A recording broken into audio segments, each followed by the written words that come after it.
Hello everyone, if you're new to my channel, consider liking and subscribing. It will make me feel wonderful if you do that. Thanks. By the way, I also have another Naruto and Luffy fanfiction channel. If you are interested, link is in the description. Metempsychosis by MasterSizzler. The excitement of a journey is that it is unpredictable. Would it be still fun after getting immense power? Why, of course. Follow the journey back from time into the vast world of New World, featuring a overpowered Luffy.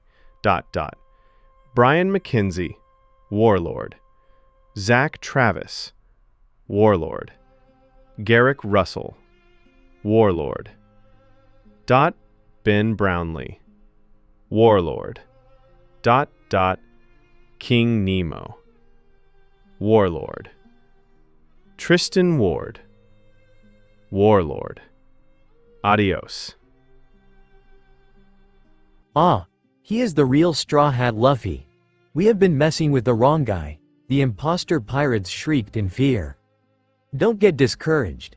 We came here expecting the real one anyway. The Marines picked up their weapons and got ready to charge at him. Ah, you really want to get in my way again? They said it will be hard to leave if I get into trouble, Luffy said with a nervous voice, but his face was completely opposite as he was grinning like a fool. Luffy, we may have to leave from here as soon as possible. It wouldn't be wise to get into a big fight here, Hancock whispered into his ears. Man, you are no fun. I really wanted to fight some guys, Luffy pouted. Hancock thought it was cute and almost wanted to let him have what he wanted, but she had to stay strong and get him into the ship. Don't worry. Unlike 2 years ago, I am now officially a Navy soldier, and you are officially under arrest, Sentomaru replied back. Get him, PX5.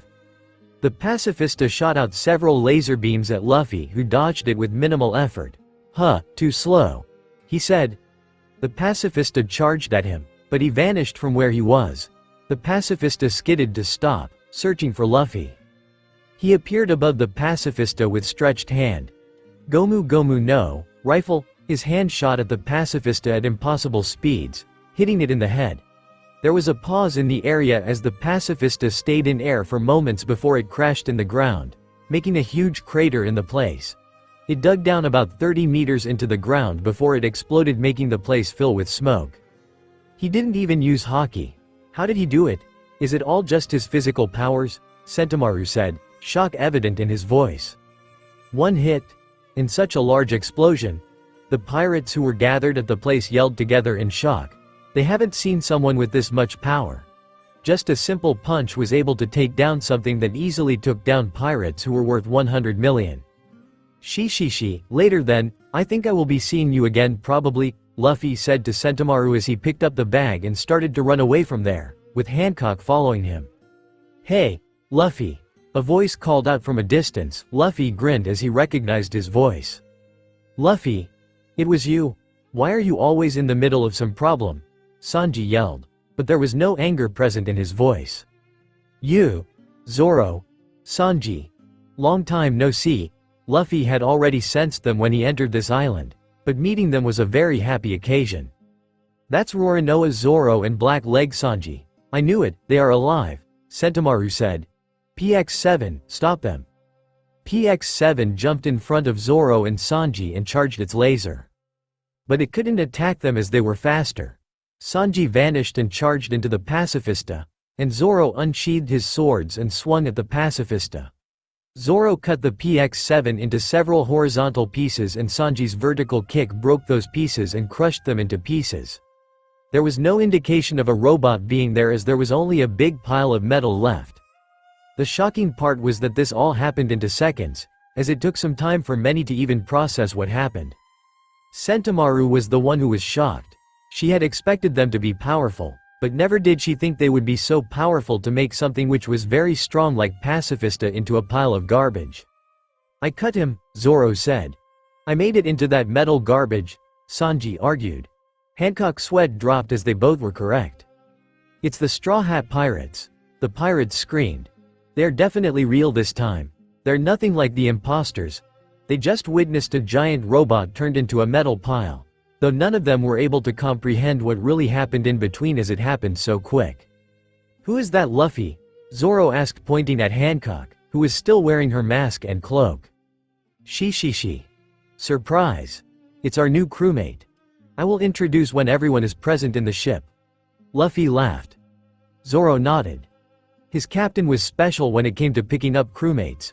So, whomever it was, as long it isn't someone like that pervy cook, he would try to get along with them. By the way, you are number 9 Luffy, Zoro mentioned. He had to. After all, he was number 1. Shut up, Moss head. Luffy, everyone is waiting on the ship. Let's go, Sanji said. Yosh, let's go. I want to meet everyone already, Luffy replied happily. Marines. It's Pirate Hunter Zoro and Black Leg Sanji.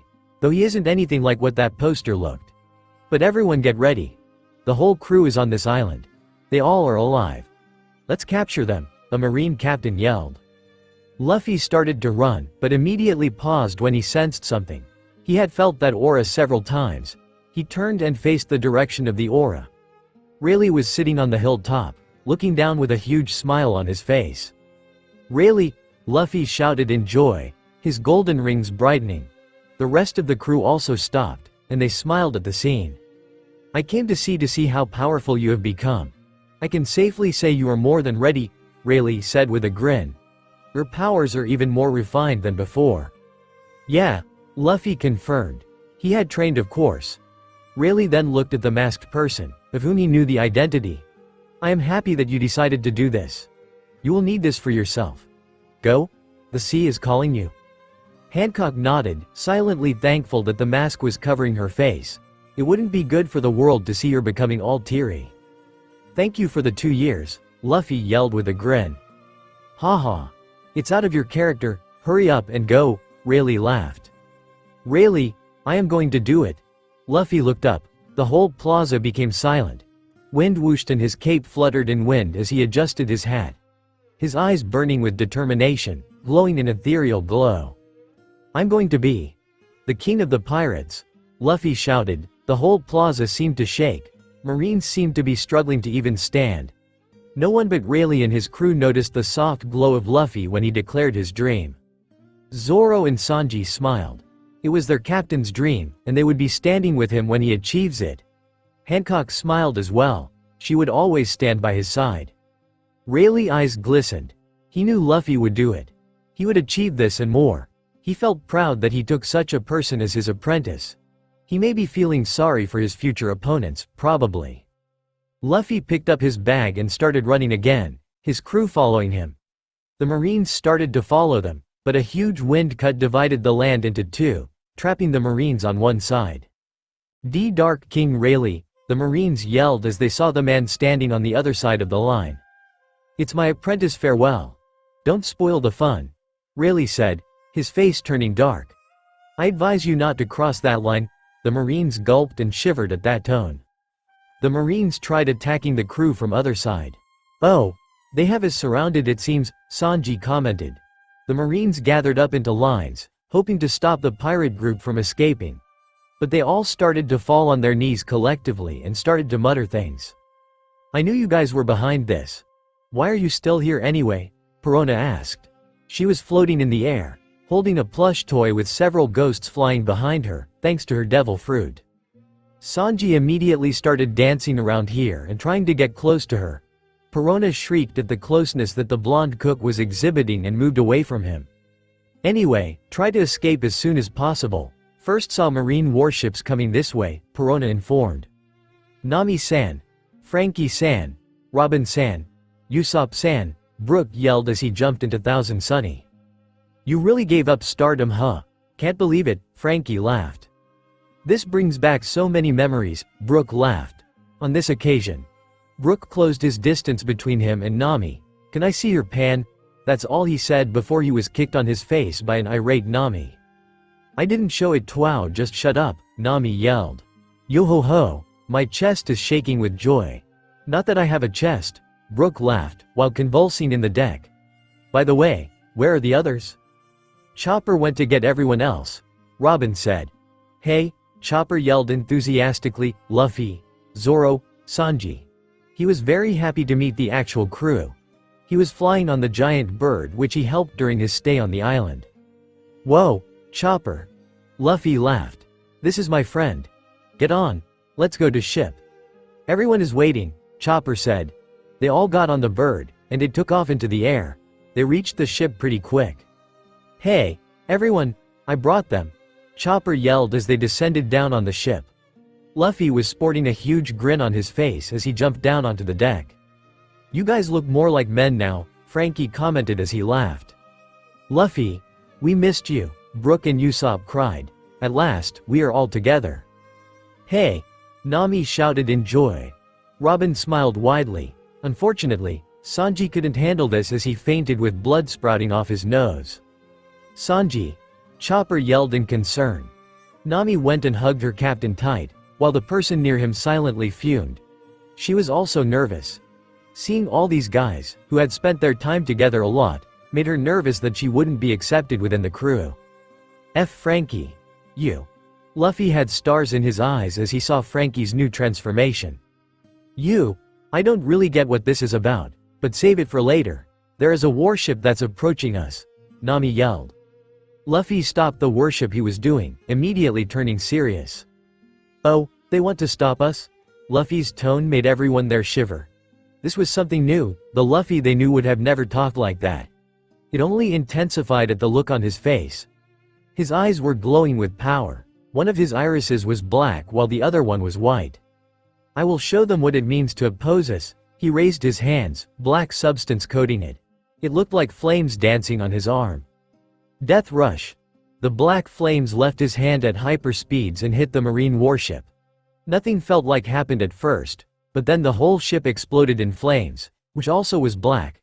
Straw Hats shivered at the sudden chillness which enveloped the ship. Brook's eyes widened at the familiar chillness that he drew upon. Not that he had eyes. Yo-ho-ho-ho.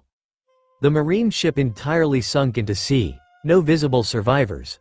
The sudden chillness left them, and the temperature returned to normal. What was that? Nami breathed out. I will explain everything soon. Let's first get going into the water, Luffy ordered. Why yes, you are right. Frankie said and jumped into the water.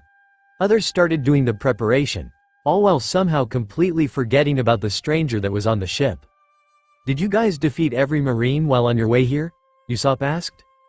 No, many were still coming this way, Chopper replied while treating Sanji. Well, I don't see any of them coming after us, Usopp said, confused. It's our chance to head out into the sea. We are in luck, Frankie said. Usopp shrugged and went back to work. Meanwhile, on the islands, we are encountering gigantic beetles. We cannot move, a marine captain reported to the G1 branch while trying to avoid the insects. I wish you luck, Usopp, a figure whispered. I'm sorry, but our weaponry has been soaked due to sudden downpour, another marine reported. Don't use lightning, we don't want to hurt civilians, Haredes said. Nami was a good girl, I wish her all the best. Hey, how dare you turn down our invitation, and Okama said as they charged at the marines. We are held by an unexpected emergency, a marine reported crying. All right, we have removed the buoyancy pouch. We are going to submerge. Everybody, man the sails, Nami ordered. Are we getting underway, Nami? Luffy asked, tapping his foot impatiently. Yes. Go ahead, Captain, Nami replied. All right, guys. There's a whole lot of stuff I would like to say to you, but I will say two things before we set sail, Luffy said. The whole crew paid attention to him. It was silent, but everyone was grinning. First, I want to thank you for going along with my selfish request for the last 2 years, Luffy said. It won't be the last time either, Sanji said smiling. Yeah, you have always been like that, Usopp commented. Luffy laughed. Second, I want to introduce you all to our new crewmate, Luffy said, and several eyes turned towards the mask-wearing person. Why the hell didn't I notice them before? Usopp said. Chopper and Brook nodded. Remove your mask, Luffy said, and she obeyed. As she slowly removed her mask, several faces went into shock, disbelief, and some blushed. One turned into stone. Was that her awakening? Zoro and Robin didn't blush but was shocked to see someone like her on the ship. Chopper was confused as to why everyone was shocked. Nami and Usopp were shocked, gaping at the pirate princess with a small pink dusting on their cheeks. Frankie just laughed at the absurdity of the situation. She is, Nami stuttered but couldn't form words. Zoro sensed her power with his observation haki. Grinned. He couldn't wait to spar with her, his eyes showing a maniacal gleam. Hello everyone, I am Pirate Empress, the most beautiful woman on the planet, Boa Hancock. Honestly, you all should bow down. I will be forgiven of any crime, because, a soft voice clearing behind her, and she winced. She had reverted back to her old state, her instincts telling her to be dominating. But she quickly stopped that. I look forward to traveling with you all, she squeaked, internally scolding herself for blushing slightly due to embarrassment. The crew looked with slight fear and awe, but there were few who were looking at her with amusement, namely Robin and Frankie. It took a few minutes for some to regain their conscience. One had to be woken up forcefully, though he did nothing more than just glance before turning into stone again. Hancock did a double take on herself, thinking it might be her awakening, but looking at the crew, she could tell this wasn't out of normal. Luffy, you can't possibly mean Boa Hancock, the warlord, Nami started. Former, huh? I am a former warlord, now I don't work for the world government, she answered. Hey anyway, are you really going to join our crew? Nami questioned. Based on all the recruitments that Luffy did, she was far from the weirdest. That is something considering there was a cyborg, a reindeer, a skeleton for God's sake on their ship.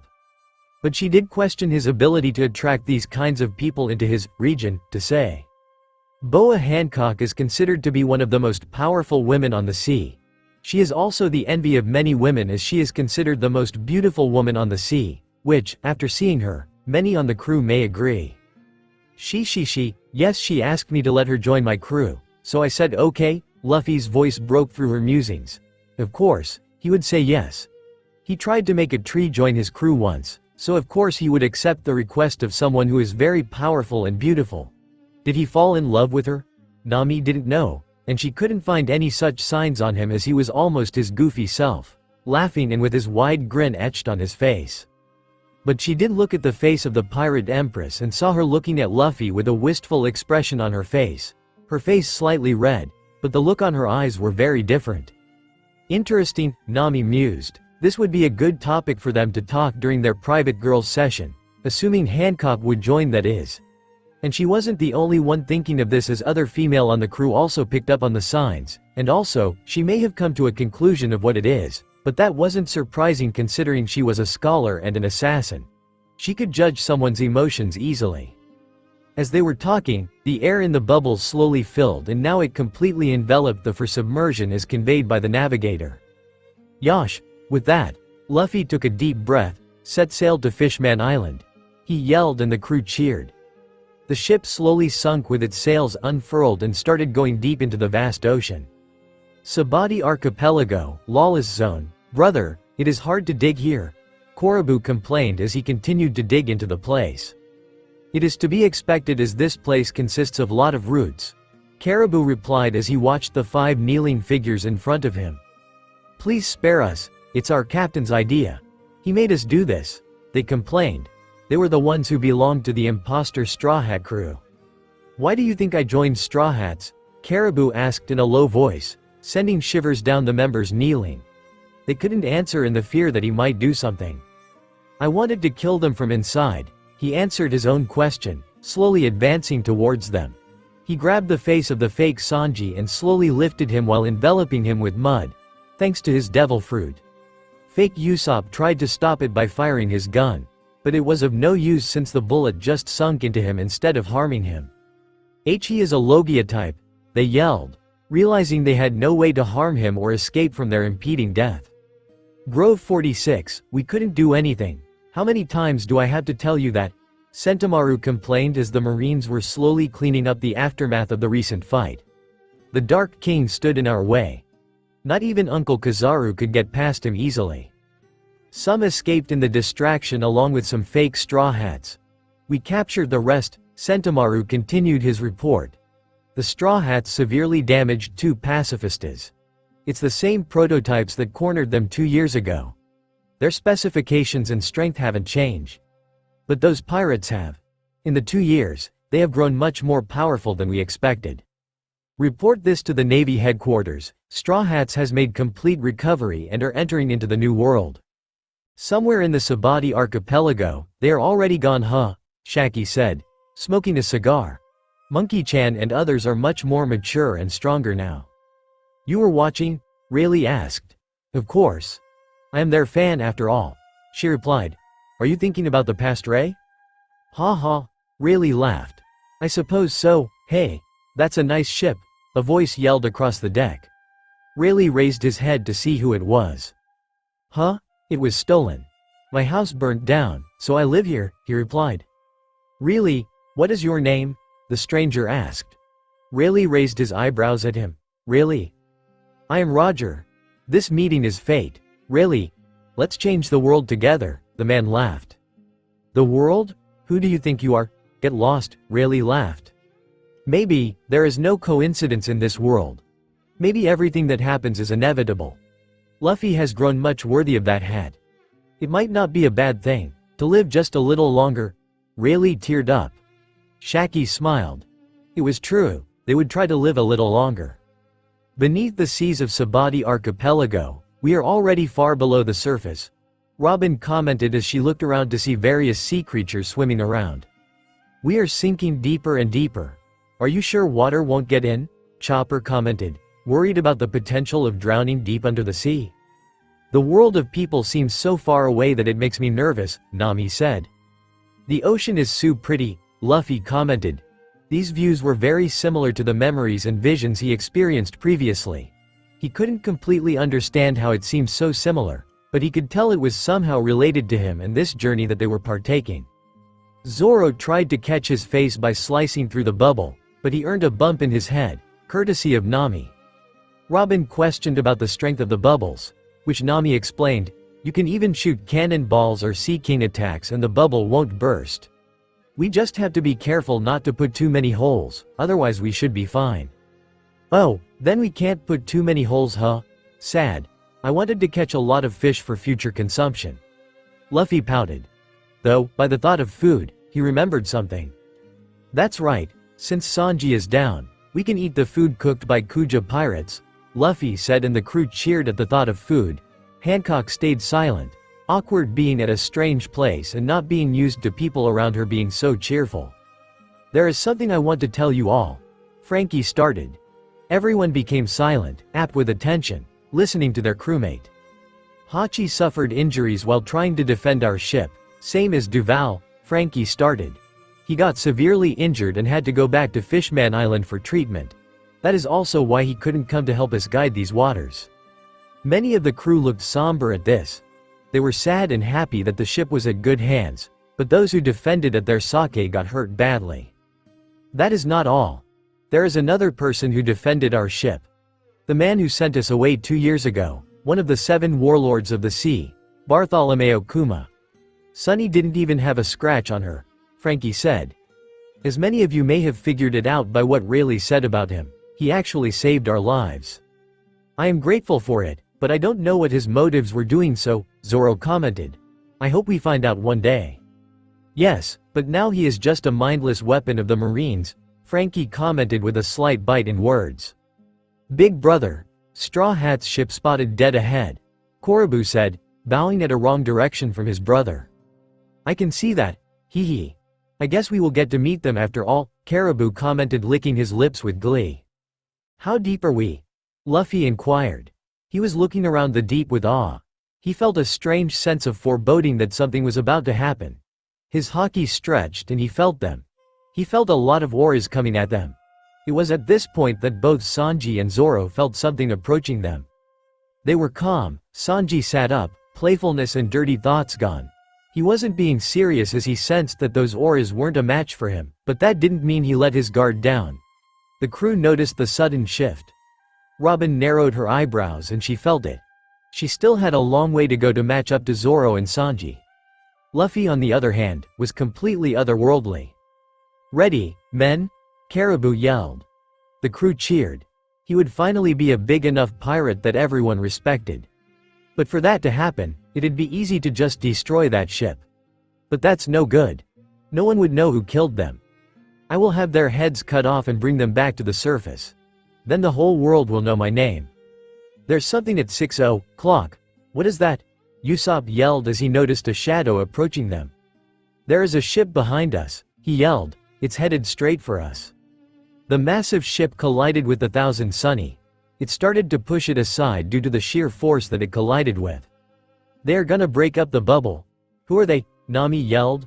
"Wait, is that you, Momoa? Aren't you Momoa of the Arlong Pirates?" Nami asked. The huge sea beast slowly looked towards Nami and her imposing figure. It started sweating slightly. It then shifted its vision towards the captain of the ship who was standing behind, watching the sea devil with curious expression. Though there was a certain glint that made the sea cow sweat heavily and breath raggedly. It shrieked and ran away, dragging along the ship behind it. "Follow my lead." Fortunately, or unfortunately, Caribou was the only one who jumped on the Thousand Sunny to ambush them. He, now is the time. They are confused. "Let's kill them." He didn't see the ship being dragged along the sea cow, leaving him alone on the ship. "Oh no, Captain Caribou is still on the enemy ship," a crewmate yelled. "Big brother," Caribou yelled, though it was for naught. "Give him a nice greeting, won't you?" "And then Lee," Caribou said, but was confused as he didn't hear any affirmations or sounds from his crew. He turned back to see no one from his crew apart from him were present on the ship. His face became comical, and he started sweating buckets at the impending dread that was about to happen soon. Frankie stepped forward and gripped him by the body. He then raised him to toss Caribou into the sea. "Stop, don't do it, don't throw me in the sea," Caribou begged. "It's too cruel." Frankie just tossed him inside the ship against the railing. "Who are you? Aren't you the captain of that ship?" Zoro inquired. No, of course not, I am not the captain," he replied. "Shit, that's Roronoa Zoro." He looked around the crew with pleading eyes. But when his eyes landed on Hancock and Nami, it turned lecherous. His eyes became heart-shaped, and he licked his lips. "Oh, we got two cuties here. You must be..." That's all he got to tell before Sanji planted a foot on his face, sending him crashing into the railing again. Sanji calmly turned to face Hancock and Nami, and he started to bleed from his nose fiercely, sending him flying into the bubble. "You're becoming a real nuisance," Usopp yelled. Luffy calmly approached Caribou with neutral expression on his face. None but Hancock and Robin noticed the expression on his face. "What is your name?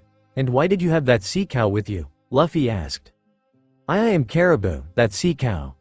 Experienced underwater travelers use beasts like that to pull their ships for them," he choked out. "Oh, really?" Luffy smiled. But then it turned serious. "Now what should we do with you?" Luffy put his hand on his chin, mimicking a thinking position. "Let you travel with us on this ship?" Hearing that, Caribou's face brightened, and he grinned, thinking he could escape from these pirates easily, but what Luffy said next made the grin disappear. "Or should I kill you for intruding our ship not only in the underwater, where the bubble has a risk of popping and endangering my entire crew, but also looking at the female members with that look on your face?" Luffy's eyes shone golden, and the entire crew held their breath. This was the new side of their usual goofy captain. They would need to ask about this after this, but for now, it all depended on their captain's decision. Zoro was particularly happy about this development. The usual Luffy would just let whoever it was walk free from this unscathed as no one was hurt, but he would never think of the potential of the crew being hurt in the first place, nor he would be intimidating towards their opponent unless any member was in danger.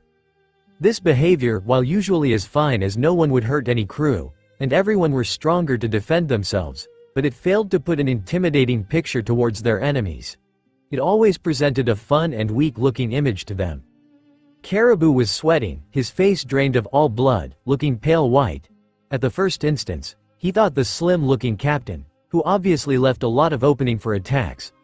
But this was completely different than what he expected. Then again, he was wrong in messing with a pirate worth 400 million Baileys. "And no, please don't kill me, it was a mistake, I'll do anything to make you believe me that I won't harm your crew. Please," he begged.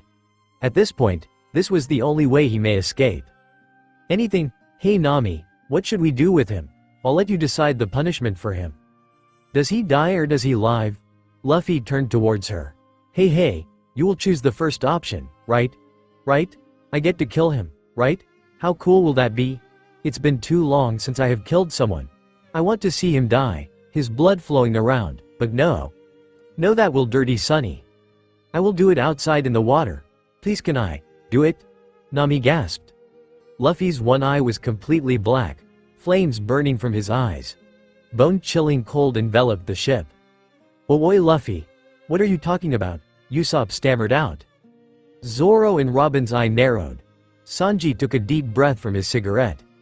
Frankie and Brook looked alarmed. Chopper was hiding behind Nami, both scared from the crazy visage of Luffy before them. Hancock looked worried. She knew what the cause behind this was.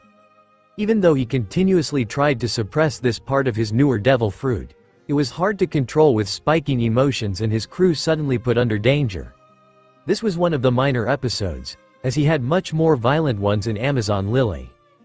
"No Luffy, let's not kill him for now, he may be useful," Nami said, stammering. Luffy frowned. He shook his head, his eyes returning to normal. "Aw man. Not again with this. I thought I had it under control." Luffy faced his crew. "Sorry, you guys. It is something that I will have to explain for you guys to understand, which I will do now. Frankie, why don't you put this guy inside a barrel and lock him tightly? He is a logia devil fruit user after all."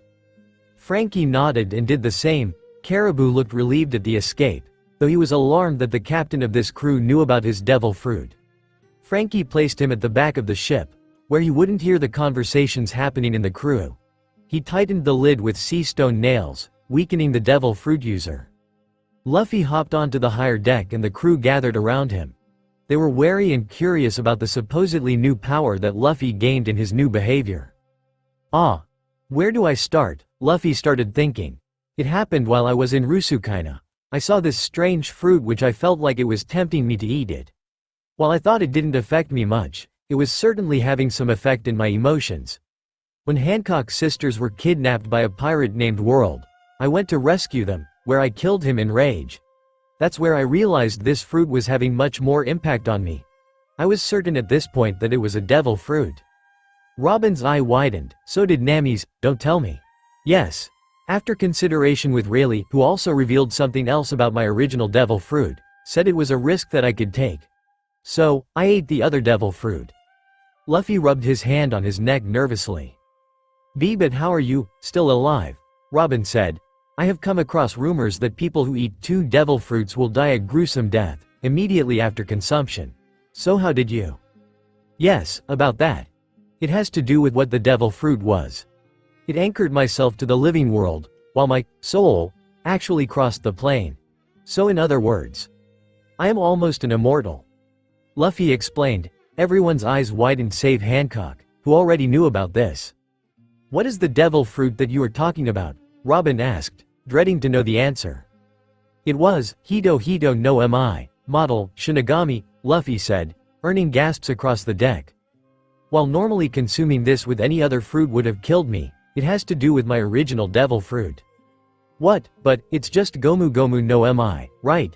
It's a normal Paramecia devil fruit," Nami said. "Well, about that. There is no Gomu Gomu no Mi in this world, as there was never a recorded one. I never knew the actual name of my devil fruit until Rayleigh mentioned it." "But why wasn't it recorded?" Nami questioned. "Because it was erased from the history," Luffy said as Robin gasped at the implications. "Why, you don't mean the world government," Robin said, covering her mouth. "Yes, they tried their hard to erase the name from the history, but they couldn't as long as the name was widespread in the world. The actual name of my devil fruit is Hito no Mi. Model, Nika." "Nika, I have heard of the name, in Skypia," Robin said. "He is said to be the warrior of liberation." "Yes. I am the sun god, Nika, and also the god of death," Luffy said, and the rest of the crew turned pale. To possess a devil fruit containing the name of one god in itself is something very crazy, but to think he possessed 2 of feel pity for their future opponents. "Why, you were joking, right?" Usopp said, his hands trembling due to fear. "Though I gain rubber properties in fight due to the Nika fruit, it isn't limited to that," Luffy said. None of them questioned his claims as they witnessed the crazy power while they were being attacked by the marine warship.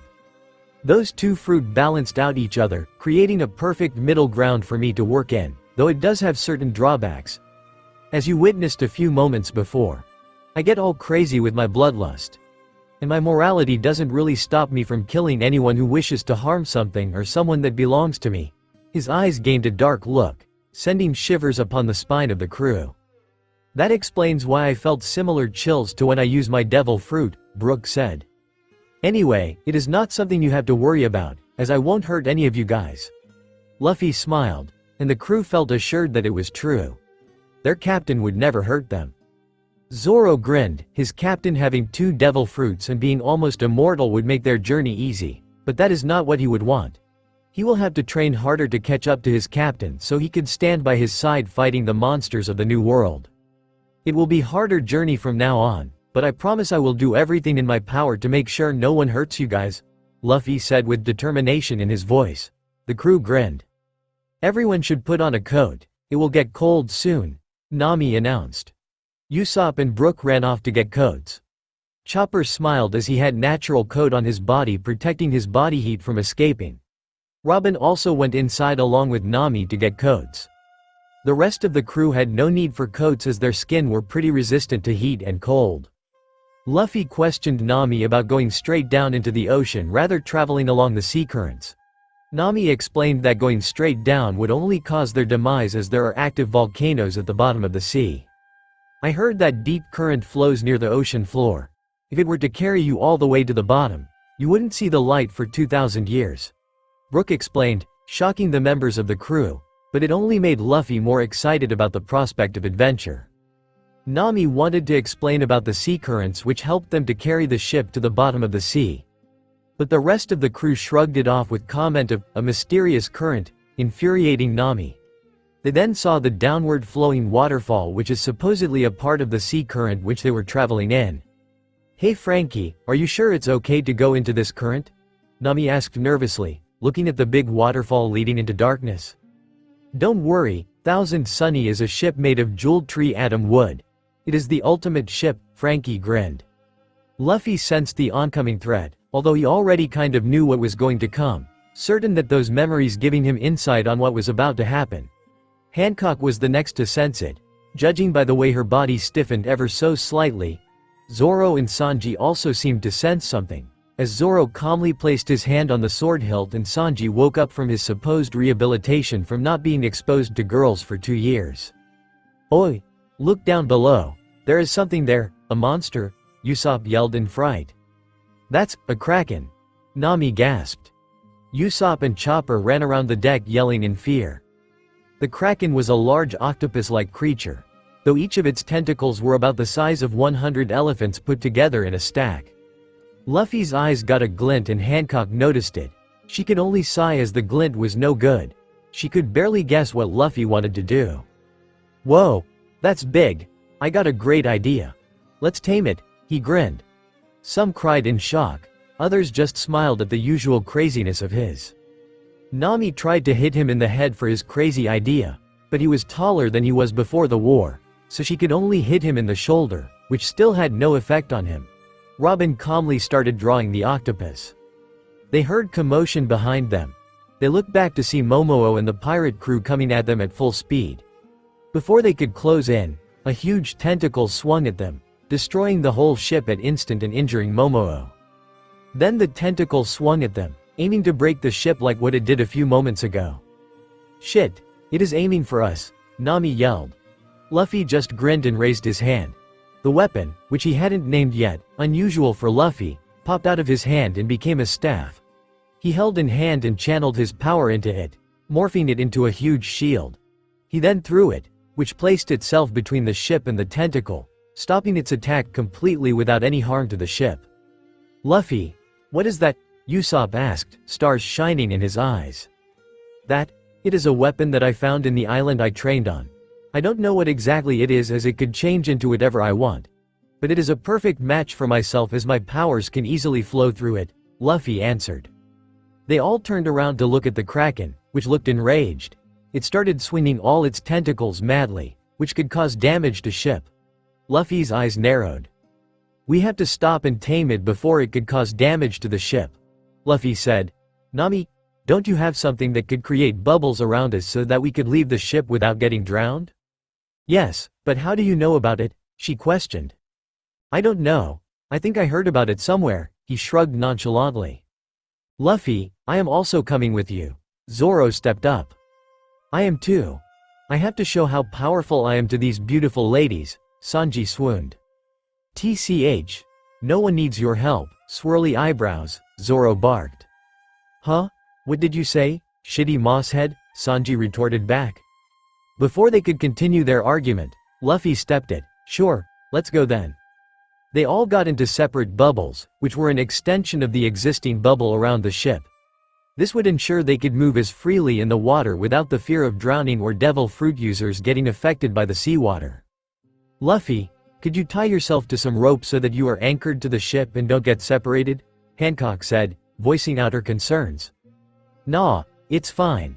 I could sense you guys pretty easily. Also, Zoro and Sanji could swim even if the bubble pops. So, we will be fine. The rope would only be in the way of the fight. Hancock nodded dejectedly, but Luffy had points. She trusted in Luffy, and he keeps his promises.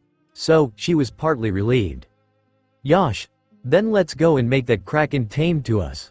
With that, all the three jumped out of the ship bubble and started to move towards the Kraken. Before they could get close, the tentacles started attacking the ship. Frankie. Rocket launcher. Frankie stepped up to the front and fired a rocket towards the oncoming tentacle, stopping it from hitting the ship. But that didn't completely stop the Kraken. It swung another tentacle at the ship. I think I might be able to do it even if we are underwater, Robin said as she crossed out her arms. Mille fleur, hands started popping from the sides and joined with each other, creating parts upon parts. It eventually conjoined into two huge hands. Gigantesco mano. The two hands stopped the tentacle in its path, but it also pushed the ship back as that was the only supporting structure underwater. Robin was sweating slightly as the seawater was affecting her powers considerably. The trio which went out of the ship were close to the Kraken. Luffy closed his eyes and stretched one of his hands outside the bubble. When he opened his eyes, it glowed white mixed with golden rain. His hair floated a bit, with the edges turning white. The hand outside the bubble expanded in size, mimicking something like Gear 3. Two tentacles of the Kraken charged at him. TCH, that octopus trying to stop him? Sanji sighed. The crew awaited with TNJI huffed out his cigarette and vanished, his bubble staying the same place. The crew looked at Bubble with shock. Blue walk. Sanji was moving underwater at speeds which was hard for the crew to comprehend. He pushed water behind his feet similar to running with strength, making him move underwater. For 2 years, I ran from abominations. You call this monster? It's nothing compared to them, Sanji thought as he started spinning very fast. Diabol Hambi, bien cuid. The spinning leg lit on fire, flames traveling down to the heel. He then hit the tentacle with enough force sending the tentacle to warp around its body several times with burns on the spot where Sanji hit it. It was rather comical looking at the Kraken as it was wrapped with its tentacles around its body. Zoro then slowly withdrew two of his swords and swung it vertically. Two sword style. Crossing of the four paths. It cleaved one of the tentacles of the Kraken completely without much effort. Kraken cried in pain from both the attacks. Oi, Zoro, keep the damage to minimum, Luffy said. He then charged forward, though he couldn't completely abandon his bubble as Sanji due to his devil fruit. Gomu Gomu no, his hand stopped its expansion. Though the hands stayed in the same place, Luffy's arm stretching as he moved forward. Elephant gun. The hands shot forward at incredible speeds. Luffy didn't look much bothered while underwater. The fist hit the Kraken right on the head, concussing it completely and knocking it out. What? How strong did he get in the 2 years? Usopp yelled in shock. He knocked it out. What is that? Looks like a shark, Chopper commented, looking at a shark which came out of the snout of the Kraken. The shark shook itself and then swam off deep into the ocean. The stream of water suddenly changed directions as they neared the waterfall which would lead them into deeper ocean. This caused some panic inside the ship as they were battling not to fall off the ship while also maintaining the direction of the ship. Due to this confusion, Zoro, Sanji and Luffy got separated from the rest of the crew. The ship started to sink into the deeper ocean due to the current pulling by the influence of the waterfall. It took a while for everyone to get their bearings straight. It became very dark, and the crew had hard time finding out the positions of the rest of the crew within the ship. UGHH, looks like we all are alive. Usopp commented as he tried to look around. It's cold around here, he shivered. We can't Luffy and others. They got separated from us. I hope they weren't eaten by sea beasts already. Robin commented nonchalantly, getting panicked cries and scolding from the crew. We are about 20,000 feet down. We can't go out and search for them. The pressure is too high that it would crush us immediately, Frankie said. Oh no, what are we going to do? It's too dark for us to even see anything, Chopper cried. Don't worry about that. I have a feature on me with light function, Frankie said. Nipple lights. The light came exactly from where Frankie mentioned. Why is it shining down there? Usopp yelled with a comical look. But that was muffled by the surprised gasps. There were huge sea beasts with sizes extending up to 3 times the size of the Thousand Sunny. There were also many forms of aquatic life forms such as jellyfish, seals, eels, but their sizes were bigger than usual. It was the deep ocean untouched by light, that was the underworld of the sea. Even with Sunny's inbuilt lights, it was hardly visible. They were surrounded by large numbers of sea monsters. Hence, they had to carefully tread the path, without disturbing the monsters. There were several instances where they had close calls with them. What happened, Chopper? Frankie asked as he saw him being sprawled on the deck, sweating heavily. I don't know. It suddenly feels very hot, Chopper said. Usopp also affirmed the same, as he discarded the winter clothes that he wore minutes ago. They could also see smoke rising from the ground. Ah, these must be the hydrothermal vents. We are in the volcanic region, Nami yelled. It seems to be active. We have to get out of here fast. They used a mini coup de burst to get out of the region. But they were low on air. They spotted a huge ball of light at distance. Frankie steered the ship towards it. Wait, don't go that side, Hancock said as her senses tickled for something big below them. Frankie immediately steered the ship up, narrowly dodging the bite of a huge angler fish. Shit, that was too close, Frankie breathed out. They heard someone calling names in the distance. A very large figure appeared behind the rocky structures of the seabed. Ankoro. How many times did I tell not to eat the ships? Captain Vander Decken will be very angry. The figure shouted as it hit the anglerfish in its head, causing a large bump to form. Ah, what is it now? Why did it hit the fish? Usopp cried. Did it just save us? Nami questioned. Whatever, we must escape quickly. They both are monsters, Usopp cried. Before anyone could reply, they started to hear someone singing. They turned to see a broken ship, with barely held structure and sails floated towards them. A ghost ship? Brook shouted in fear. Even Hancock wore a worried expression. That ship does not belong in this world. One stormy night, a captain of the ship went mad and drowned all of his crew and cursed at the gods. His name was Captain Vander Decken and his ship was the Flying Dutchman. To punish him, the gods decreed him to roam the seas for all eternity, Brook told the history. Ankoro, Watatsumi. If you eat the ship, we can't get the treasures. A chilling voice sounded from the cursed Flying Dutchman ship. Smash them. Aye aye sir, Watatsumi, the huge blowfish man replied as he readied his fist to smash the Thousand Sunny. Frankie. Use coup de burst, Nami said. We can't, we are out of juice, Frankie yelled back. Before it could hit the ship, a huge tentacle rushed forward and hit Watatsumi square on the lower jaw, sending him backwards. Stop, that's enough, the Kraken reeled back in fear as the voice erupted from its head. The Kraken barely suppressed the urge to shiver, but it certainly was visible that the creature was in deep fear. Luffy, Zoro, Sanji, you're all alive, Usopp exclaimed. Yo guys. Luffy grinned. They landed on the ship and the bubbles popped out. Sanji and Luffy were in one bubble, and Zoro was in another. Seriously, did you tame that octopus monster? Nami questioned. Yeah, I wanted to take the best route through the seas, right Tsurume? Luffy smiled at the octopus, which it returned with scratching its head. Now, what is happening? Luffy asked. I think the sea volcano is about to erupt, Nami yelled. Luffy ordered Tsurume to take the ship and go to safety. The scorching heat from the erupting volcano were affecting many in the crew, but they eventually went to safety, or rather down another huge hole. The boulders from the eruption were thrown at their direction, but Usopp stopped it from affecting the ship by using one of his new bullet types. "We are saved." Chopper breathed out in relief. They were out of the dark and the light was blinding here. "Hey Nami, is that what I think it is?" Luffy said, grinning, pointing at something. "Yes, there's no mistake.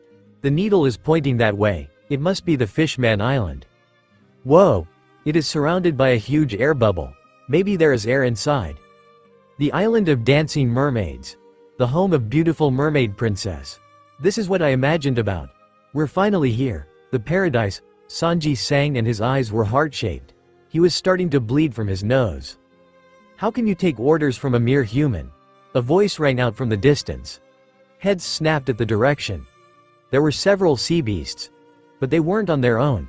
They were tied to leashes which were held by fishmen. "You're Straw Hats. I know you well. You crushed the dreams of Arlong pirates," the voice said. "He was Hammond, of New Fisho years ago. You protected Hachi and punched those detestable celestial dragons. What are we supposed to do with you guys, Hammond asked. "So, tell me, are you with us or against us? Will you submit to us, or do you refuse?" Nami requested Frankie to fill up the coup de burst as she assumed that they won't be able to fight 30,000 feet below the water. The pressure would instantly kill them. Robin agreed that that was their best course of option, but Hancock stayed silent. "Now tell Straw Hat, will you become our vassals?" Hammond shouted. "Idiot! No way!" Luffy yelled back. "Prepare the coup de burst, Frankie," Nami ordered. "Wait!" Luffy's voice rang, and everyone stopped in their tracks. It was powerful and commanding. "We are not going to run from this, it would only make us look weak. We will send the message right to them that we are not going to join them as vassals," Luffy said.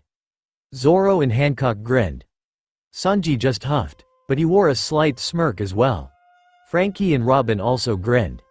But the rest were unsure. What do you think you could do to us?" Hammond laughed. But it stopped right as it started as he felt a measurable chill spread in the air. He shuddered at the sudden drop in temperature. He looked at Luffy, who looked calm, but one could easily feel the bloodlust off him. The crew also felt the temperature, but mildly compared to the fishmen. Their primal senses screaming at them to run from the place. The Fishman crew slowly started to back off. Luffy's eyes were black. "You want our crew to be our vassals? You really think I would do that?"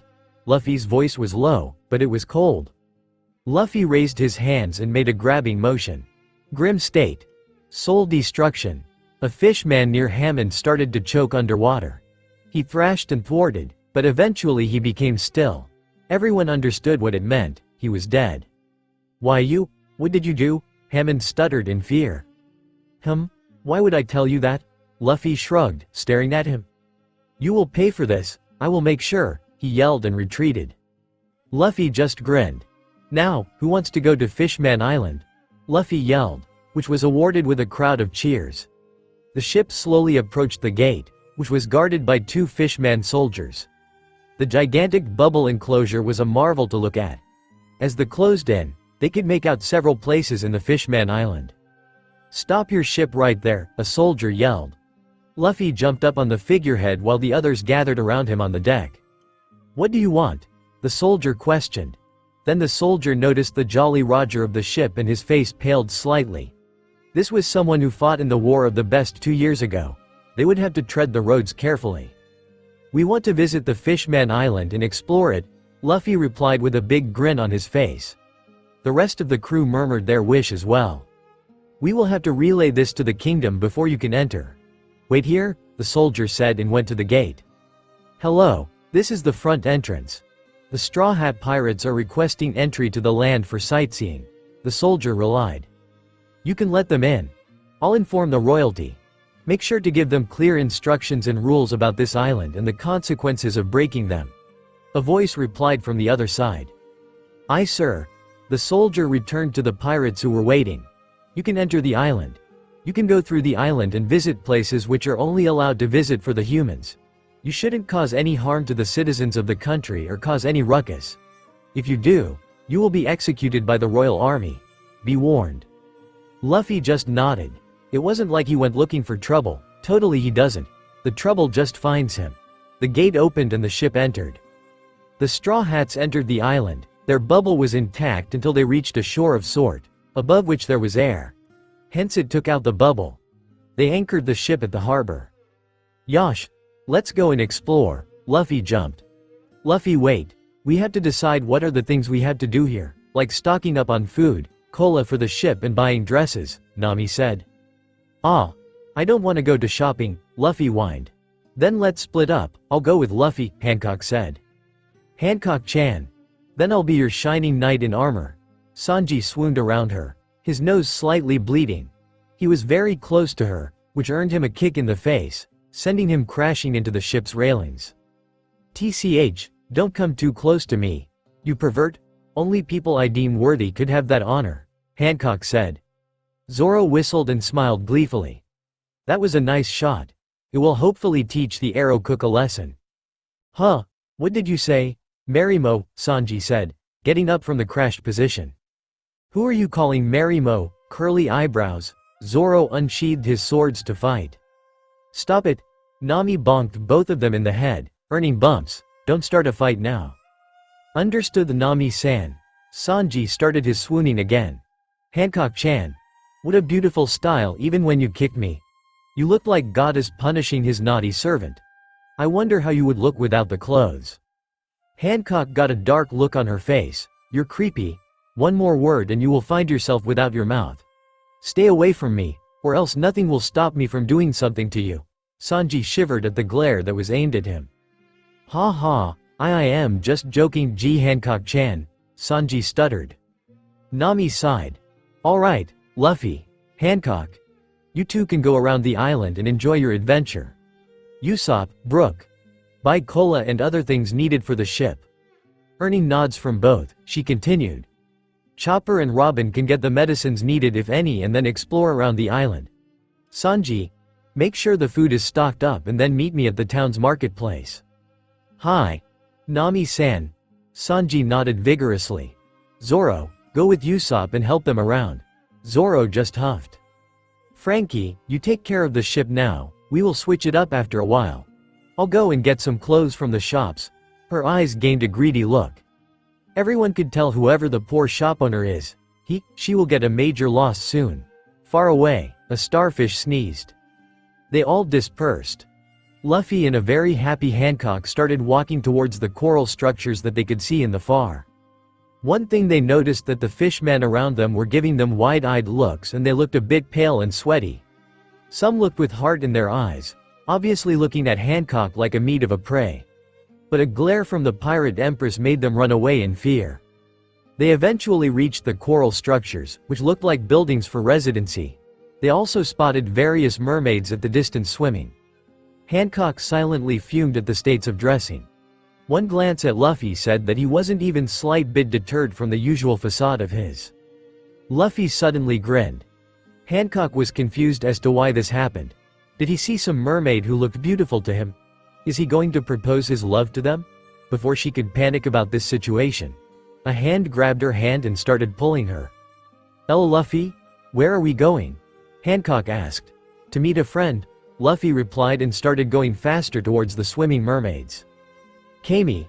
Luffy shouted. The person in question, Kami, is a mermaid with lime green hair and dark purple eyes. She had purple fins. She looked around to find the source from which her name came. Then she spotted him and her face split into a huge smile.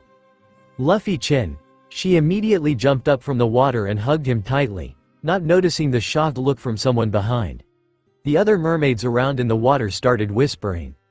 "When did you come here, Luffy-chin? You have grown up so big and tall," Kami said. "Oh, we just arrived. We were walking around here when I spotted you. So, I came here," Luffy replied. "Oh, but you weren't to arrive till next year, right? I was planning on guiding you to this island from the Sabati," she questioned. "Huh? Why though? It was supposed to be only 2 years," Luffy said, titling his head in confusion.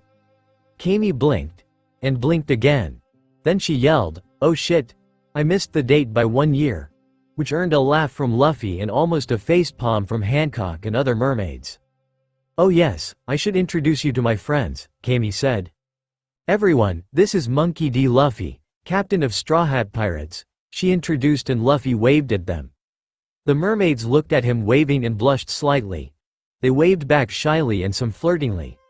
But their senses screamed danger, and when they looked at behind him, they could see Boa Hancock with a deathly glare. They immediately paled and gulped. "Oh, I should introduce my crewmate too." He pulled Hancock to the front. "This is Boa Hancock, my crewmate." The mermaids just nodded politely and waved slightly, mostly due to fear. But Luffy was completely oblivious to these. Kami just looked at the weird behavior with confusion, but soon shrugged it off. "Luffy-chin, where are others? It has been long since I saw them all." "Oh, everyone is in the island. We split up to do some errands. Though we are just going around sightseeing the island." "Oh, that's great, I'll show you guys around if it isn't a bother," Kami requested. "Sure, it will be great if we do not get lost in these islands, right, Hancock?" Luffy replied. "Yeah, that's true, Luffy," Hancock replied, her face looking extremely unenthusiastic and partly angry. "Then it's decided. Let's go," Luffy said. Hancock didn't have enough time to mop about the fact that her time with Luffy cut short by someone else joining with them. She was looking forward some private time with Luffy, but she supposed it was uncharacteristic of Luffy to ignore anyone's request when they are his friend. They moved towards the island's center, towards various shops scattered around the island. "Somewhere else on the island, what? That's ridiculous. We can't give all these with 70% discount," the shop cashier cried at the relentless assault by an orange-haired woman. "These clothes are only worth that much. I am doing Iving so much money. I should be reasonably asking for 90% discount," Nami replied. "Wah! But that's not how it works," he yelled. "Oi! Are you really denying what Nami-san is asking? If you do not give it, I'll beat you and take it for free," Sanji threatened as he stood beside Nami carrying several packages. "Help me," he cried as he was approached by another figure. "What is the commotion here?" a voice called out. "Ah, owner, please help me. These guys are asking for so many clothes at so little price." "Who is it?" The figure stepped on the table, who had a starfish shape. "Ah, Nami, Sanji, Papagoo," the starfish man called out. "Papagoo, is that you?" Nami asked bewildered. "Yes," he jumped up and hugged her. "Wait, are you the owner of this establishment?" Nami questioned, belly signs shining in her eyes. "Ha ha, yes, this and many other establishments around the island. You can take anything you want for free from here. I'll allow it," he replied. "Whoa, that's so nice of you." He got squished between her hug. Then he got released from the hug as he gasped for breath. Nami asked the cashier to provide her with the entire set of clothes in the current branch of the shop, earning sweat drop from Papagoo. "Fishman district, the deep sea." "What, he threatened you, you say?" a deep voice rumbled, sending shivers down the spines of people around him. "Why yes boss. But I assure you, I'll make him surrender next time," Hammond assured. "So, Straw Hat Luffy, he is finally here, huh?" the voice said, his sharp teeth shining as he grinned. "Bring him to me." "Why yes boss," Hammond replied. "Kami," Luffy called, "I want to meet someone on this island." "Who? The mermaid princess?" Kami questioned. Hancock's brow twitched. "No, I want to meet Jinbe," Luffy exclaimed, smiling widely. "Big boss Jinbe? Yes, without his help, I wouldn't have made it 2 years ago. Hence why I want to meet him," Luffy said. "We promised to meet up here." "Oh, now that I think about it, I remember reading an article about you and Jinbe 2 years ago," Kami said. "As for Jinbe, he is not in the island." "What? Yeah. After the war ended, he left his position as warlord and former Fishman pirates weren't allowed to stay here anymore. They all left this island with Big Boss Jinbe." "Oh, that sucks. I want to meet him though, don't worry, I am sure you could meet him soon. Why don't we go and look around?" Kami said. I have a great idea. I'll take you guys to Mermaid Cafe." "Oh, cafe. I hope there are things to eat," Luffy said as he walked behind Kami. Safe to say Hancock didn't like it. "Oi, Brook. Did we get everything we need?" Usopp asked as they carried everything that was assigned for them to buy. "Yes, Usopp-san, we are done with the purchases," Brook replied. "Great, we will go and drop off these things on the ship and then let's go look around the island." After they dropped off the goods, they walked towards the various buildings that was present around the area which the ship was parked in. They eventually spotted something that caught both of their eyes. Sometime later. Ah. Luffy Chin. Here we are. This is the mermaid cafe that the mermaids and I work in, Kami said excitedly as they walked into the shop. Oh, Luffy. You're here too, a voice called him from behind. Luffy turned to see Usopp there, stuffing his face out with food. Luffy's mouth immediately drooled. They saw Brook back at the corner with two mermaids on him. His face showed that he was having the best time of his life. Usopp, is that food? Luffy fixed his gaze on the best thing he considered to be on this place, even though there were several mermaids looking at him with blushes on their cheeks. Luffy Chin. Wait. I'll introduce you to our boss who takes care of this place, Kami intervened. Can't we do that after eating? Luffy pouted. It won't take more than 5 minutes. Come, she dragged him inside and Hancock followed, glaring at the mermaids. One would wonder how close she is to murdering someone on that place. Madame Shyarly, a large mermaid with purple nail polish, red lipstick, and blue eyes with slanted pupils that resemble shark eyes turned towards them. Oh, Kami, is it? She replied as she smoked. I want to introduce you to all. Luffy Chin, don't touch that, Kami yelled. Luffy was about to touch a glass ball with smoky appearance inside. You insolent vulgar boy, Shyarly raged. Kami was sweating. Luffy Chin, apologize. Ha sorry. Luffy laughed.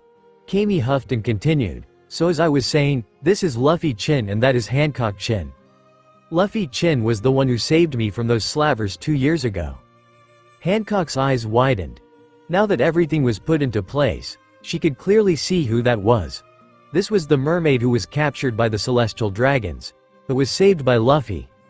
That was the incident which eventually led to her meeting Luffy. Her stance softened towards the mermaid. After all, she knew what it was to serve the celestial dragons. I see, Kami, take a day off, take them around the island, Shyarly said. You sure? Yes, there hasn't been much human pirates here for some time. I have enough waitress to handle the customers. Shyarly replied. Oh, oops, I forgot. Drop off the clams to Papagu. He must be starving. Sure, Madam Shyarly. Kami bowed and left, Luffy and Hancock following them. Alright, Luffy Chin. You can have some food here, but we shouldn't be late to deliver these to Papagu. It has been long since he saw you guys, Kami said. Luffy frowned at the time limit, but he couldn't exactly refuse as he also wanted to meet the Starfish Man. Usopp, order me food too. Luffy ran off. Sanji-kun. We are going there, Nami called as she walked towards the mermaid cafe. What is that? Sanji looked at the sign which was placed in front of the shop. That. Sanji's nose was already bleeding. Nami just sighed and went inside the shop. Sanji soon followed. He witnessed the inflow of emotions from being around so many mermaids that he stood shocked at the entrance. The door was still open and he stood there, his nose starting to bleed profusely. This is my dream, he yelled as he shot backward onto the alley due to the sprout of blood that flowed from his nostrils. Sanji-kun. Nami shrieked in shock. Luffy, who was inside the shop, immediately picked up on the distressed emotion from his crew and also the low pulse from the other crewmate, was on his feet before anyone could notice. He was followed by Hancock, who wasn't much used to the auras of the crew, could still pick up the wavering aura and the shriek that sounded outside the shop. Usopp and Brook also rushed outside, clearly heard the shout of one of their crewmates. As they reached outside, they saw Sanji lying down in a puddle of blood. Aside him was Nami frantically trying to wake him up, which clearly wasn't working. Nami, what is happening? Luffy's voice sounded as he closed in the distance very quickly. Luffy, I don't know. He was entering the cafe, suddenly he sprouted a lot of blood and he just fainted. He is still losing blood, Nami replied nervously. Guys, another voice sounded. They turned around to see Chopper running towards them. Chopper, perfect timing. Come here, Sanji is losing blood, Luffy yelled. Losing blood? Oh no. We have to call a doctor. Someone call a doctor. Chopper shouted, frantically running around. Oi! You are the doctor, Usopp replied, sweat dropping. Oh yay, I am the doctor. Move. Let me see him. Chopper wedged into the gaps and found his way from the growing crowd around them towards Sanji. He checked his pulse and other vitals. Oh no, he is losing a lot of blood. We need to set up a blood transfusion of S-negative type immediately. Otherwise, he might die, Chopper said. Please, someone give blood to Sanji. Yes, please give him blood. Luffy also shouted. He would do anything to make sure his crew stays alive. Chopper, Mermas all have the same blood, we can get transfusions from each other, but Kami trailed off. Before Kami could reply, different voices were heard as they called her urgently. Kami, a ship is coming, it might be coming. A ship from Palace is coming, maybe there's nobody on it. Of course, someone's on it, 5 different voices sounded at the same time. Kami watched them with amusement. Who's on the ship? She questioned. We don't know, but they wouldn't come without a reason. That's true. We will have to wait and see what will happen. Kami replied as she looked towards the eel fish carrying a ship on its back. A brass band played sounds which is usually played at royal festivals.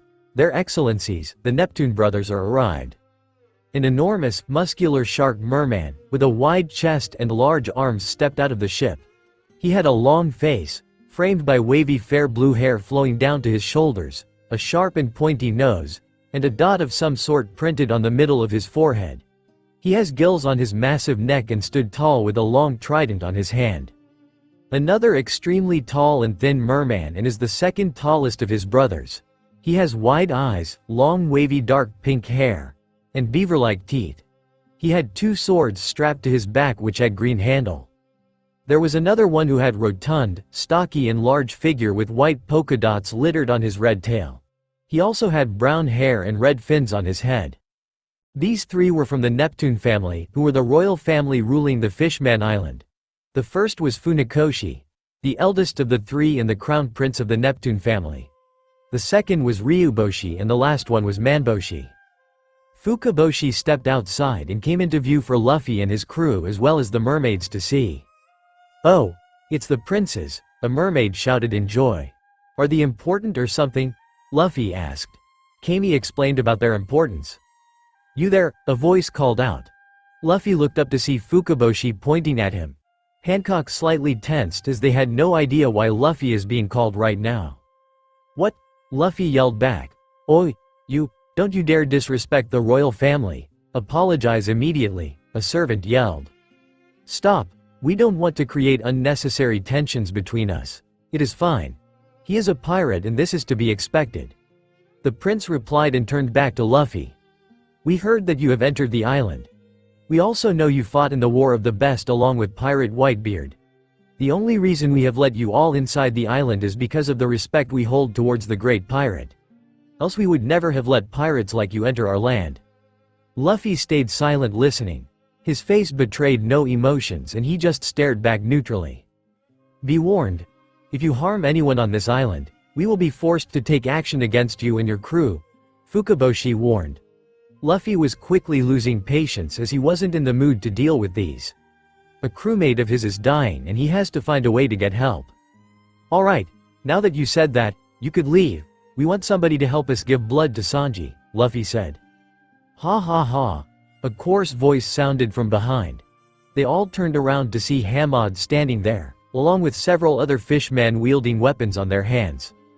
Stupid humans. No one on Fishman Island would be foolish enough to give blood to you. If they do, they will be judged by the night to death, Hammond yelled. Look at that blood. Let him bleed to death. It is forbidden to share any blood with humans as said in the laws of these lands. Hammond laughed. The death of Fisher Tiger was no different. He was a hero. He risked his life to free the slaves. In that bloody battle, he could have survived if he was given blood. But you selfish humans didn't want to have your blood mixed with his. That's why he died. Hancock slightly stiffened at the mention of Fisher Tiger. Several memories started to pop up in her head, but she forcefully squashed it down to focus on the reality. Now leave that guy to die and come to Fishman District, Captain Hodi Jones orders you to come, he said. I don't care about the laws of this country. Does anyone have S-negative type blood here? We will do anything to you.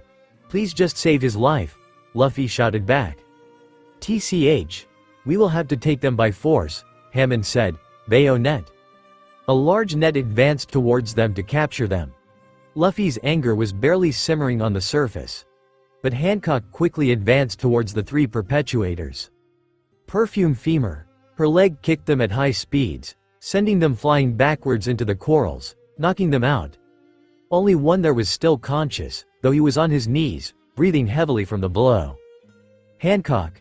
A sea beast behind you, Usopp yelled. Though Hancock had already sensed it with her observation, she just merely started at it and put forth her conqueror's haki on it. The sea beast immediately subdued and whined at the force of her will. Usopp and others started at shock. Luffy smirked slightly. What? The sea beast gave up without fighting. Amazing, Usopp said. Luffy-chin. Bring Sanji inside. There are humans who are willing to give him blood, Kami said. Luffy nodded and carried him inside. Wait! You can't leave while you are in the presence of royalty without their permission, the servant yelled. But he immediately started sweating under the glare of Luffy. Hey, I didn't send you so you could warn them about the island.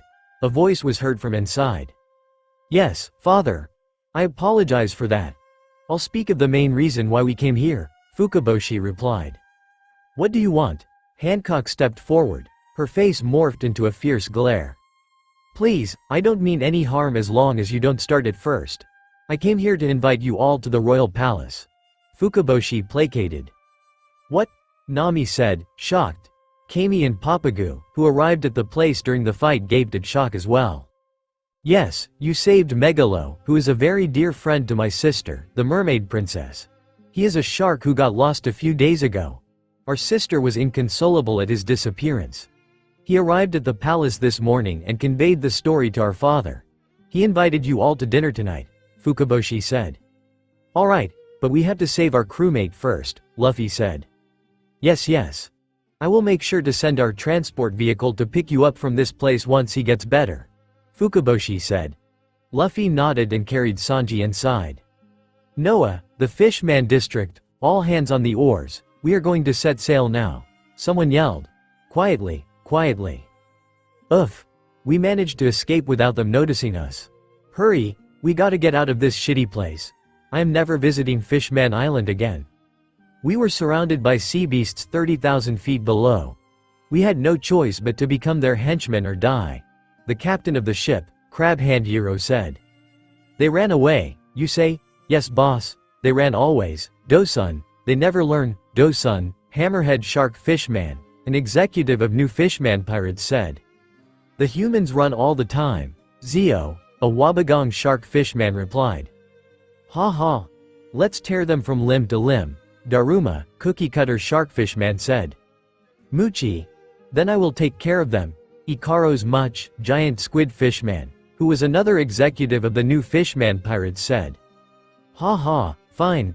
Let's make an example of them, Hodi Jones, the captain of New Fishman Pirates said. You don't have to go, Ikaros, I'll go, Hodi said as he picked up few of the red pills that was in bowl nearby and swallowed it. Immediately his blood started pumping and his limbs grew more. His vision narrowed and his eyes gained a red shine. You are taking too much again, Daruma said. Leave it be, Daruma. It doesn't matter. We have checked ourselves and there are no negative outcomes present, at least in this modified version. Still, I can't believe we got our hands on something this good, energy steroids, the power drug that is. In the sea, a crewmate yelled, looking at the figure floating few hundred meters away from them. He found us. What is that? Handcuffs? Yero questioned. Before anyone could react, Hodi shot forward at impossible speeds underwater and busted a hole in the pirate ship. He is on the ship, someone yelled. I have fought Fishman before, I can't let this end here. Yero yelled as he charged at Hodi.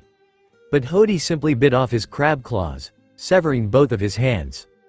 Within a few minutes, most of the crew was destroyed and killed. So, that handcuffs are just to show that he can sink us without using his hands. Ha, looks like our boss is having fun Dosun said. Yes, fishmen are 10 times stronger than humans. A single dose of energy steroids will multiply that into 4 times. 2 pills double it again. It will help us in putting our plan into motion. These humans deserve it after all. They are responsible for the death of Fisher Tiger. We will carry on Arlong's will and we, the new Fishman pirates, will make sure to eradicate the dark and gloomy days of Fishman from the history. Ikaros laughed. Tie them up, Hodi said. Oh, you didn't kill them all? Zio questioned. No, we need them to convey the message to those in the surface. Tell them who did this. Let the humans fear us. We will take the throne from the weak sea god, Neptune, and we will let the whole world know that we Fishmen are superior. Hodi grinned. Huff huff. Somehow, I managed to roll myself off the ship, which also managed to break the barrel.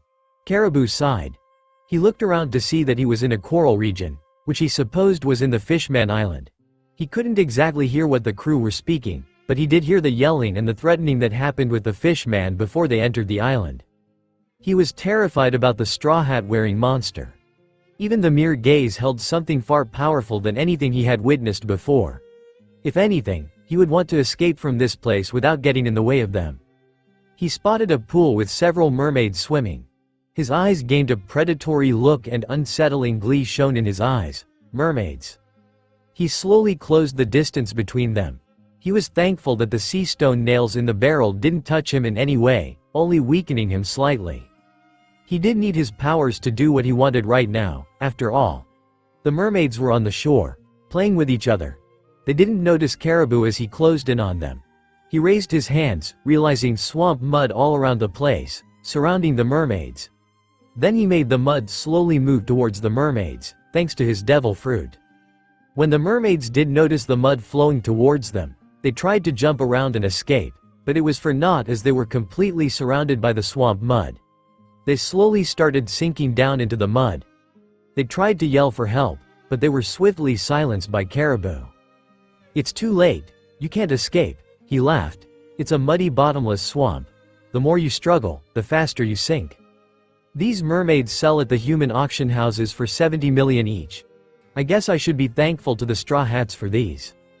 Coral Hill, Port Town, Ryugu Kingdom, what happened, Madame Shyarly? Huff, this is going to be terrible, Shyarly yelled. Find him, find him, find the man with straw hat, she cried. Straw Hat Luffy. I didn't intend to look, but I got an ominous feeling to look into it, she said. It's terrible. What happened? What did you see? He will bring ruin to the entire island, or else he would be the cause of something that can only be imagined by the likes of us, she bellowed. Meanwhile, on another part of the island, whoa! We can see majority of the island from here, Usopp exclaimed. Yeah, Chopper agreed. The view from the back of the megalo while traveling up to the royal palace was something that was quite the experience. Luffy stayed unusually quiet, as he had sensed something that was troubling. The aura was malicious and dark, but the most intriguing, or rather the terrifying part, is that, whatever it was, had no thoughts. It was rather filled with intent to kill, maim and hurt others. It was unsettling to say the least. But he supposed he could ignore it for now. He would take care if it were to harm their crew. I wonder how long it will take for us to reach the royal palace. I am feeling quite hungry already, Luffy whined. Didn't you just eat? Usopp's sweat dropped. Really? Did you say that the Straw Hats had kidnapped several mermaids? A passerby commented. Yes, that's what the rumors say, that they supposedly kidnapped the mermaids on the shore, another one replied. This is troublesome. What if does really bring destruction to the island? Are we going to die? Many cried at the question. It was the fact that Madame Shyarly's prediction always came true. But they were talking nicely to the mermaid, Prince Fukaboshi. Someone yelled and everyone looked up to see the princes landing on the ground. Madame Shyarly, did you really see the vision you mentioned earlier? He questioned. About Straw Hat Luffy destroying the island. Yes, I did see that. There is no denying it, she replied. Madame Shyarly, your ability to foresee the future is known even in the castle. This is troubling. We intend to honor them for saving our sister's pet. The future isn't set, but we shouldn't let them on loose, he sighed. Whoa! This is the palace. This is so big, Usopp exclaimed as he got down from the boat taxi. I wonder how the light reaches so far down into the sea. It is almost as if the Fishman Island lights up this part of the sea. That's the Fishman Island's secret. It is not because that Fishman Island is here. Sunlight shines. but rather because Fishman Island was located in such place that this would be the only place in the entire sea where light shines.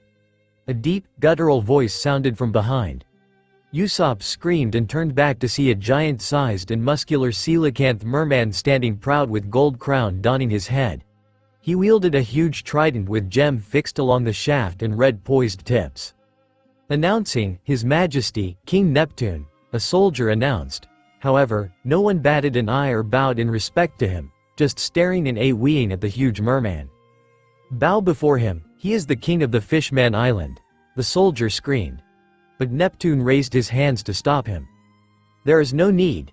I can see he won't be bowing to anyone. His crew only bows to him. You can't force him to bow, King Neptune said. The soldier merely bowed his head in acceptance. I welcome you all to the Ryugu Castle. Make yourself home, he boomed and stretched his arms wide in welcome. The Straw Hats smiled in response. This palace looks like fun, Luffy grinned. Oh, Your Majesty, this is unfortunate, Minister of Right spoke.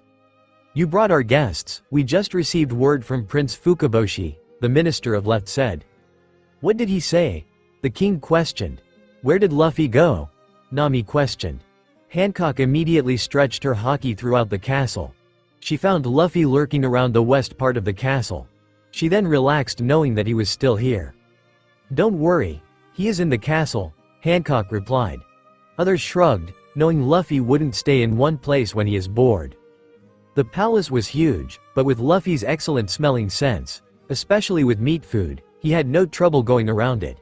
He had smelled delicious aroma from the castle when he entered it, and his stomach cannot handle the wait for food anymore, so he started walking towards it.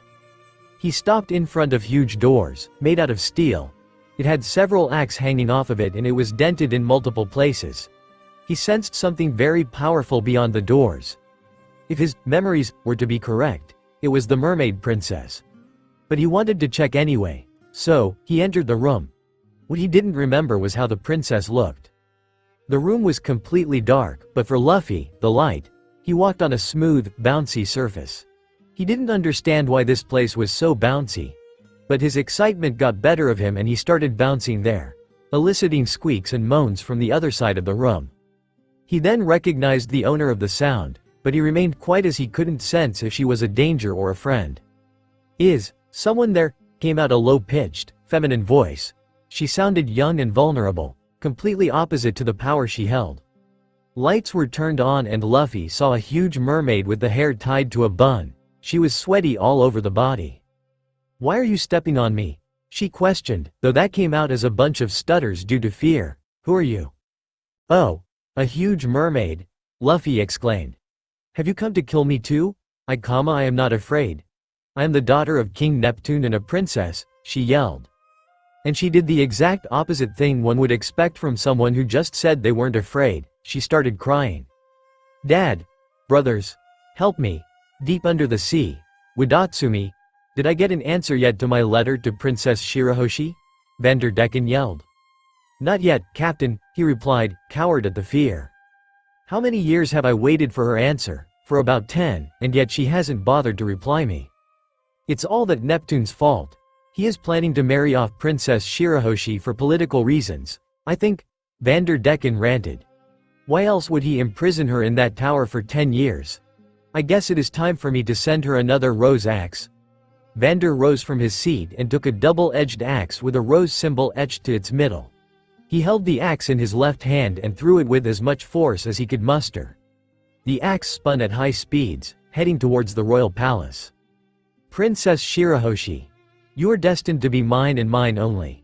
You will never live with any other man. If you do, you will die, he laughed.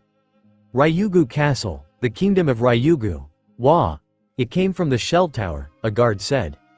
That was Princess Shirahoshi's cry. What happened to the security? Someone barked. Footsteps sounded as panic ensured outside the tower. Man, she is quite loud. What do I do? Luffy exclaimed. Hey, I didn't come to kill you. I didn't know it was your food. I just came here to eat. Luffy suddenly straightened up, his observation picking up on something heading towards them at extreme speeds. Hey, Luffy said, his voice laced with dangerous aura dawning around him.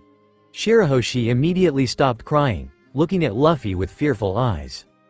"Something is coming. It's an axe," he said. "Oh no, the doors are open. It is going to hit me," she started to cry. The huge axe entered the room, heading straight towards the mermaid princess. But Luffy raised his left hand, haki covering his arms as he held the axe at its place, stopping it from hitting the princess. The axe struggled to get out of Luffy's grasp, but Luffy held it in place, his face showing no signs of struggle. He then applied pressure on the axe. Cracks started forming around his grip, traveling down along the shaft of the blade. It suddenly broke apart, shattering into multiple pieces. Luffy calmly dusted his hands off and turned towards Shirahoshi, who was shell-shocked from the near death as well as the powers shown by the straw-hatted man. Not even her father could stop the axe. He could only change its course of direction, and he struggled a bit to do that too. Before she could say anything, footsteps started coming from outside the door. "Look! The gate is open. What happened here? We saw an axe. Where did it go?" "Princess Shirahoshi, are you all right?" the Minister of Left asked, panic evident on his face. Luffy was held tightly on Shirahoshi's hand, and her hand was behind her, covering him from the minister and the guards. "I am sorry for worrying you. But everything's fine, I just had a bad dream," Shirahoshi placated. "Oh, is that so? Then I am glad you're safe," he said. He didn't notice the shards of axe lying on the ground, which was subtly covered by the enormous tail of Shirahoshi. "What happened to the axe?" a guard asked. "Axe? There was no axe here," Shirahoshi said quickly, hoping they would believe her. "Huh, is that so? I think it must have my imagination then," the guard said, confused. "Oh yes, there is something I had to tell you. In regards to the Straw Hat Luffy, who saved Megalo," the minister said. "Huh? What is it?" "He and his pirates are suspected of kidnapping the missing mermaids. And it is said that he will bring doom upon this kingdom. It has been decided that they would be imprisoned in the castle dungeons. The swordsman has already been captured," he said. Luffy was silent, listening to all of this. Shirahoshi was sweating slightly, confused as to what to do in this situation. "It won't be long before the others are arrested. Please be wary as the captain has disappeared. He could be hiding in the castle," the minister requested. "Oh, our 5 minutes are up. We must excuse ourselves now," he said, looking at his pocket watch. "Thank you very much for the warning. Please forgive me for worrying you," Shirahoshi said. As the minister and the guards left, Shirahoshi slowly brought up Luffy so that they were facing each other face to face. "You saved Megalo, right? Your name is Luffy?" she asked warily. "Yeah," he answered, petting the shark. "You're a pirate, does that mean you are a bad person?" she asked. I don't know. You can decide that yourself," Luffy said, looking at the table, which contained various dishes. "Your friends have been captured by the soldiers," she said, looking at Luffy, who was eyeing the meat. "Nah, don't worry about that. They could never be captured by you guys," he said confidently. Now, there was an issue which was on the back of his mind. He had seen some visions on a similar scenario before. "About the axe, the one who threw that, does he go by the name Vadner? No, Vander Decken?" Luffy asked, looking straight at the princess. She flinched at the gaze of his. "Yes, he wants to kill me because I won't marry him. He has the mark devil fruit. He can hit any target he aims at. That's why it is dangerous for me to go outside. I can't even leave the shell tower," she said, her eyes gaining a sad look. "I have been a prisoner here for 10 years. Luffy jumped at the food and started eating. But that stopped when he heard the imprisonment. 10 years? Why didn't anyone do anything about this Decken guy? They couldn't find him. No one could spot him, and he usually evades the eyes of the guards," she said, looking at Luffy curiously. "I only have Megalo to talk to. He's my dearest friend. That's why I wanted to have a banquet." "That's awful. I don't think I can be in a place for 10 years without doing anything." His mind started whirling of all the possibilities he could do. Usually, Luffy wouldn't go around helping everyone. But, at the core of his dream was to be the person with the most freedom in the world. And since this was someone who wanted to feed him and his crew, he really wanted to help her. "You humans are small, but you seem to eat quite a lot for your size," she said, unknowing of Luffy's train of thoughts. "The hairy guy said he was going to throw us a banquet, but I smelled food here and I was quite hungry." So, I just came. He shrugged. You're the princess of this kingdom, right? Yes, I am the daughter of King Neptune. My name is Shirahoshi, she introduced herself. Oh, I am Luffy, he introduced, though it came out as a bunch of gibberish as he was eating food. I don't think you are a bad guy, Luffy-san. I heard that pirates go on a lot of adventures. Does that mean you see the sun? And various plants and animals that roam around the lands? Shirahoshi trailed off. Wait.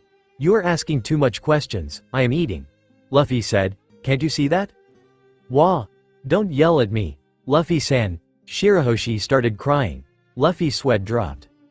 You're huge. Yet you cry like a baby, he said. Shirahoshi's heart was pierced by an imaginary arrow. Ah! Those horrible words. No one has ever said something like that to me before, she said, crying. Luffy burped out loud and patted his stomach in content. That was good, he said. So, you have been here, cooped up in this small little room for what, 10 years? Luffy-san, go away. You're a bad person, she cried again. Are there any places that you would want to visit? He asked. Oh, of course, there are many places that I want to visit, she said, tears welling up on her eyes at the thought. Then, how about we get out of here and take a walk outside? I can assure you nothing can hurt you outside, Luffy grinned. Capture those humans. There are only 5 of them, a soldier yelled as they closed in on the Straw Hats. Please surrender, guys, you will only make things worse for you if you try to resist, Kami pleaded. But we didn't do anything. We don't want to surrender. They're just making up excuses to arrest us, Usopp said, taking his kabuto and readying it. These pirates are very famous for all the trouble they caused. They're plenty strong even without the captain. Not to mention the former warlord of the sea, Pirate Empress, Boa Hancock is now part of this crew. Stand your ground, soldiers. These are just a glimpse of what to come. Save your homeland, Minister of the Left said. What? We are only fighting because you guys attacked us, Usopp said, drawing out his kabuto loaded with bullets. You guys are nothing compared to the giant bugs on the Bone Island. King Neptune, we require your assistance, Minister said. I don't think people should be imprisoned on the basis of a prophecy. Therefore, we will only arrest you for now. The king thrusted his giant spear at the Straw Hats, though none of them were fazed by it. The metal clanging into something similar sounded through the air. The vibrations traveled through the air as Hancock's leg clashed against the giant spear. Hancock showed no signs of struggle as she floated in air. The king, on the other hand, was struggling to get the upper hand in their fight as he tried to block the incoming force that could hurt him.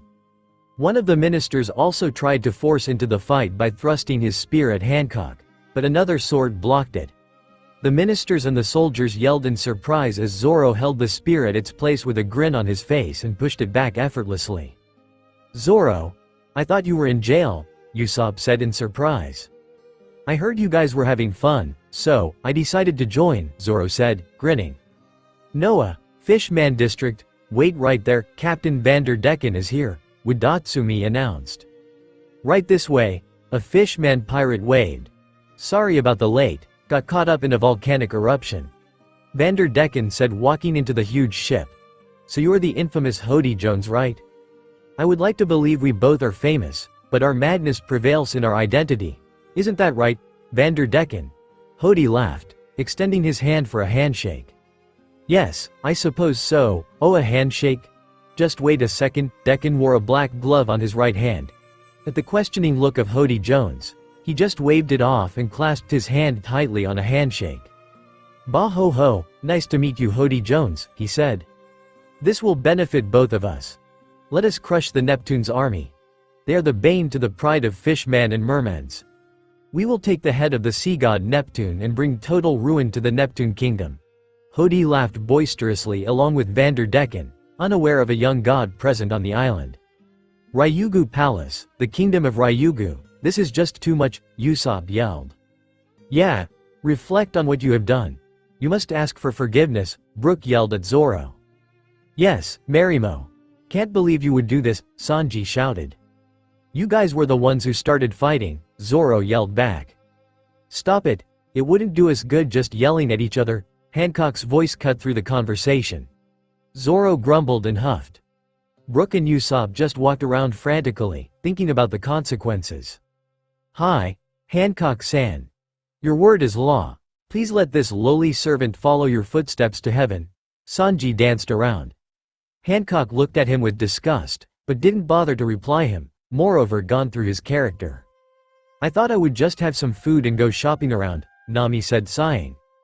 The area surrounding them was laid with struggling Fishman soldiers lying on the ground with broken hands and legs, cuts all over their body. The ministers were tied up with ropes, along with the king who was wrapped around with iron chains. "What sort of evil pirates does this make us?" Usopp said. "Stop. We are not evil for doing this. They were the ones to attack us. We were just defending. Remember, at the end we are pirates. We must do whatever it is to stay alive. Don't let your morals get in the way of your life. We are not saints, nor did we struggle for these 2 years just so we could die because they suspect us doing something," Zoro warned. Usopp stayed silent, but didn't refute his point. "What should we do now?" Brook asked. Nami grabbed the face of a minister and squeezed it. "Tell me where it is. Which direction is the treasury?" Her eyes gained shine, belly shining through. "Oi! Stop that!" Usopp yelled. "King Neptune, are you alright? Can't believe the great sea warrior has come down to this," Minister of Left said. "I have a bad back pain and I am getting old. This is a huge blunder, I am sorry," the king apologized. "When the 3 princes get back, they will never let you get away from this place alive," the minister shouted. "Where is Sunny? We need to get everyone together and go," Zoro asked. "The Sunny lost its bubble when we entered the Fishman Island. Frankie is taking care of it right now," Nami said. "And the log pose is acting weirdly since we entered this island. It hasn't settled down yet." Suddenly, a bell sound rang through the palace. "That must be the Prince Fukaboshi," Minister said. "Outside, huh? That's strange, why are there no guards?" Fukaboshi questioned. Zoro attended the Den Mushi. "Hello, who is this?" "Hey, you can't attend this," Usopp and Nami protested. "Help us, Prince Fukaboshi." "Shut up." Multiple voices sounded through the Den Mushi, most of them being cries of help. "Brother, there must have been an incident at the palace Lati-Do," Ryuboshi said. "Yeah, I think so too. Is father and Shirahoshi alright?" Manboshi asked. "It's me, Fukaboshi. What is happening on the other side? Open the castle gates and imperial gates right away," he demanded. "We can't do that," Zoro replied, with a bored look on his face. "Which one of the Straw Hats are you?" Fukaboshi asked. "Fukaboshi, he's the swordsman of the Straw Hat crew. His bounty is 120 million Baileys. He is pirate hunter Zori," Minister said. "It's Zoro," Zoro shouted. "Anyway, you heard him. We have the king and other hostage. If you want them back alive, you have to do what we say. We will need you to contact our shipwright and assist him on a new coating for our ship, Sunny. Then you have to contact the rest of our crew, one dark-haired woman and a raccoon-looking reindeer," Zoro said. "Raccoon-looking reindeer," Brook laughed out loud. "We understand your demands. We will arrange for you and your crew to leave this island as soon as possible. But in exchange, you must guarantee the safety of the hostages," Fukaboshi said. "Brother," Ryuboshi and Manboshi exclaimed. "We have no other choice. This gate is the only way to enter the palace. Every other section is protected by countless layers of bubbles," Fukaboshi said. "One thing, Zoro. I am reluctant to do this now, but I must keep my promise to Jinbe," Fukaboshi said. The former warlord, the first son of Sea, Jinbe left 2 messages for Straw Hat Luffy. "Jinbe? King and the ministers exclaimed. "That's right, Luffy did mention they're friends," Brook said. "Luffy isn't here now, but I will pass on them ahead," Zoro said. "First, do not fight Hodi Jones, and the second is, I await you in the Forest of the Sea." Forest of the Sea? Jones? Zoro questioned. "Those were the 2 messages left by him," Fukaboshi said. "I wonder what those mean," Hancock said. "They have finally done it. The Straw Hat Pirates have captured the Ryugu Palace." A bystander yelled as he received the news about the capture. "What? Why did they do that?" Commotion ensued as people talked and yelled about the news. Some disagreed about the capture, but most of them voiced out their hate towards the Straw Hats as they captured the royalty of their place. The alley suddenly grew silent as they started to hear screams. They turned around to see the streets covered with blood and dead bodies. Some had their body broken in brutal ways, twisted and bent in several places. Some looked alive, but it was for naught as they wouldn't be rescued since a huge number of mermans holding weapons advanced towards them, with a malicious look on their eyes. They advanced towards the now dispersing crowd, people who were running in all directions to escape from this slaughter. But they couldn't get far as the alley was completely surrounded by the mermans. They rushed towards them, slashing, kicking and piercing through them. Bodies started to stack around the place as it was filled with blood. The entire district was annihilated in minutes, which sent a tarrying message across to the nearby district that these mermen were out for blood and they had to do whatever they asked in order to stay alive. Many noticed that the force wasn't entirely consisted of mermen, but also had human pirates among them. It did nothing but fuel the hatred simmering in their hearts for a long time. Ryugu Palace, Kukaku Tower. Hey, as I said, let's go outside, Luffy grinned. But I cannot go, Luffy-sama. I can't do such, she trailed off, looking sad. Look here, you said you had somewhere to go, right? If I were to be locked up in a single place, I think I will go crazy. It'll be a thank you for all the food you provided me. I'll make sure no one harms you, Luffy said. But it is a selfish thing to do. It could cause great trouble to all the people in this palace. Where do you want to go? Luffy asked, ignoring the cries of the princess. To the forest of the sea, she said. That could only be a dream. I could never do such selfish thing. Why do you cry just to say that? Look at me, if you want to go, I will take you there. You don't have to think about being selfish. You were locked in this place for all these years because of someone's selfish desire to marry you. What if you were selfish for this one time and wander outside with freedom? I will make sure no one will question or harm you, Luffy said. Unbeknownst to him, his body gained a soft golden glow, which was noticed by Shirahoshi. Her eyes widened in shock. Before she could reply, the castle shook with tremors traveling across the walls, dust falling on top of the princess sending her into another cry of shock. Luffy's observation haki pinged several auras approaching them at high speeds. He moved slightly in front of Shirahoshi, standing in the path of her and the approaching objects.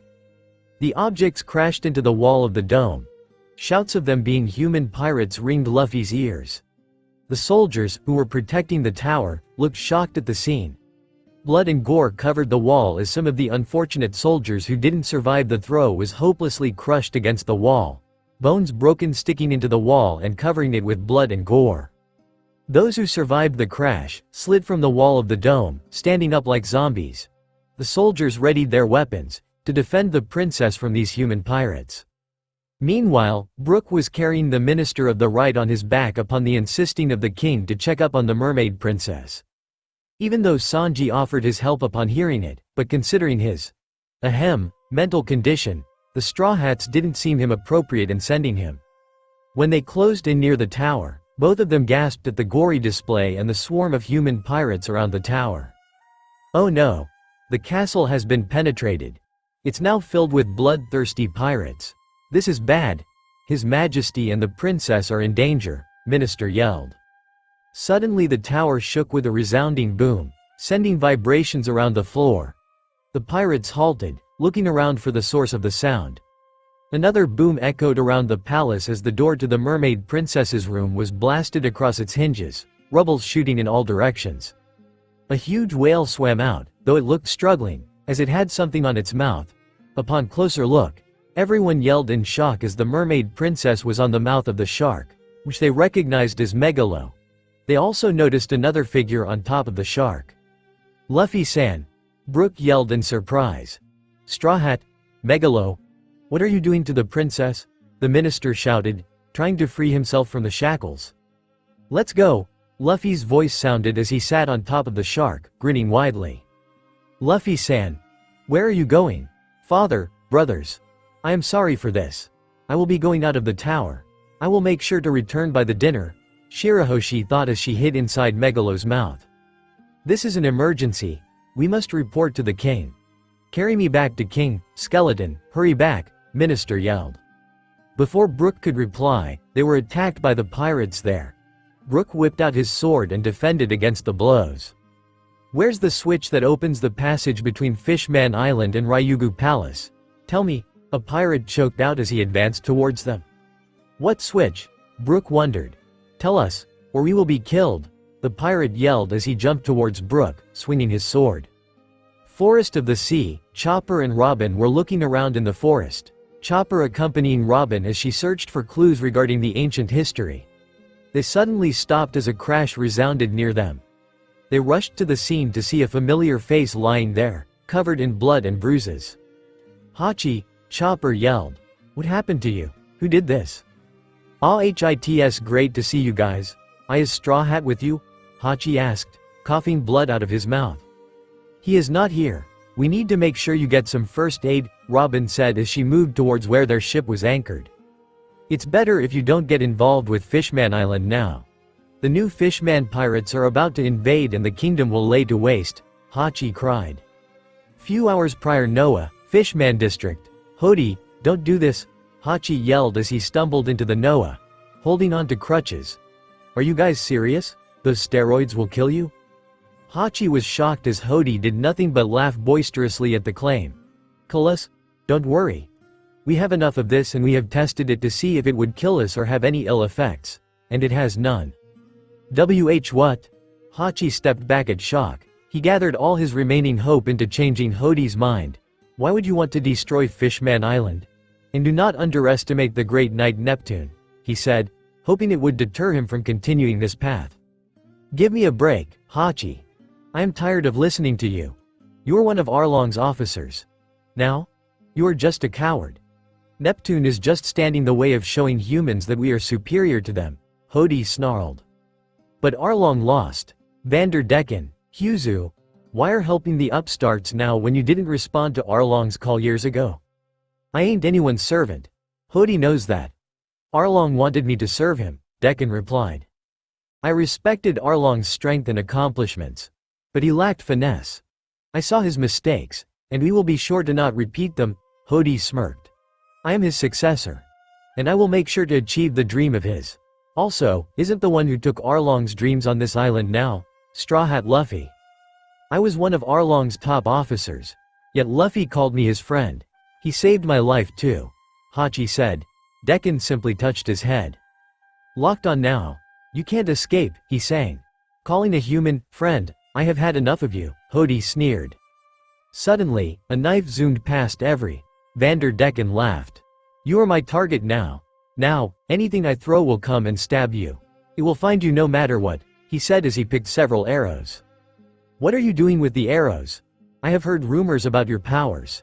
It will kill me if those are thrown at me. Hachi, stop him, Hachi yelled. I cannot stop him.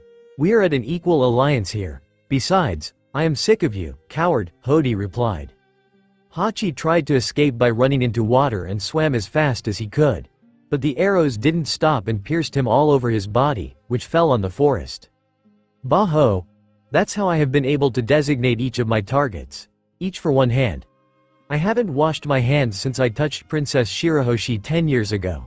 Do you understand now? This is my power, Decken laughed and the pirates cheered. All right, human pirates. You have seen his powers. Now it's time for the first phase of our plan, Hodi announced. Ryugu Castle is said to be impregnable. But Decken has been hurling weapons at it for years. He will throw you guys towards the princess. You will probably crash into the tower. Your job is to open the castle from inside. But that's impossible. We will be smashed from the impact against wall, they cried. Of course, Hodi drawled, that's why I am using you humans, your lives are less worthy than slaves. If you survive against the crash, fulfill the mission. And I will set you free. If you refuse, I will throw you into the water, you inferior species. Ryugu Palace, King Neptune. Shirahoshi has been kidnapped, the minister yelled as Brook carried him into the chamber. And pirates are raining down on the tower, we are under attack. Kidnapped? By who? Neptune asked as the color drained from his face. It was Straw Hat Luffy, the minister yelled.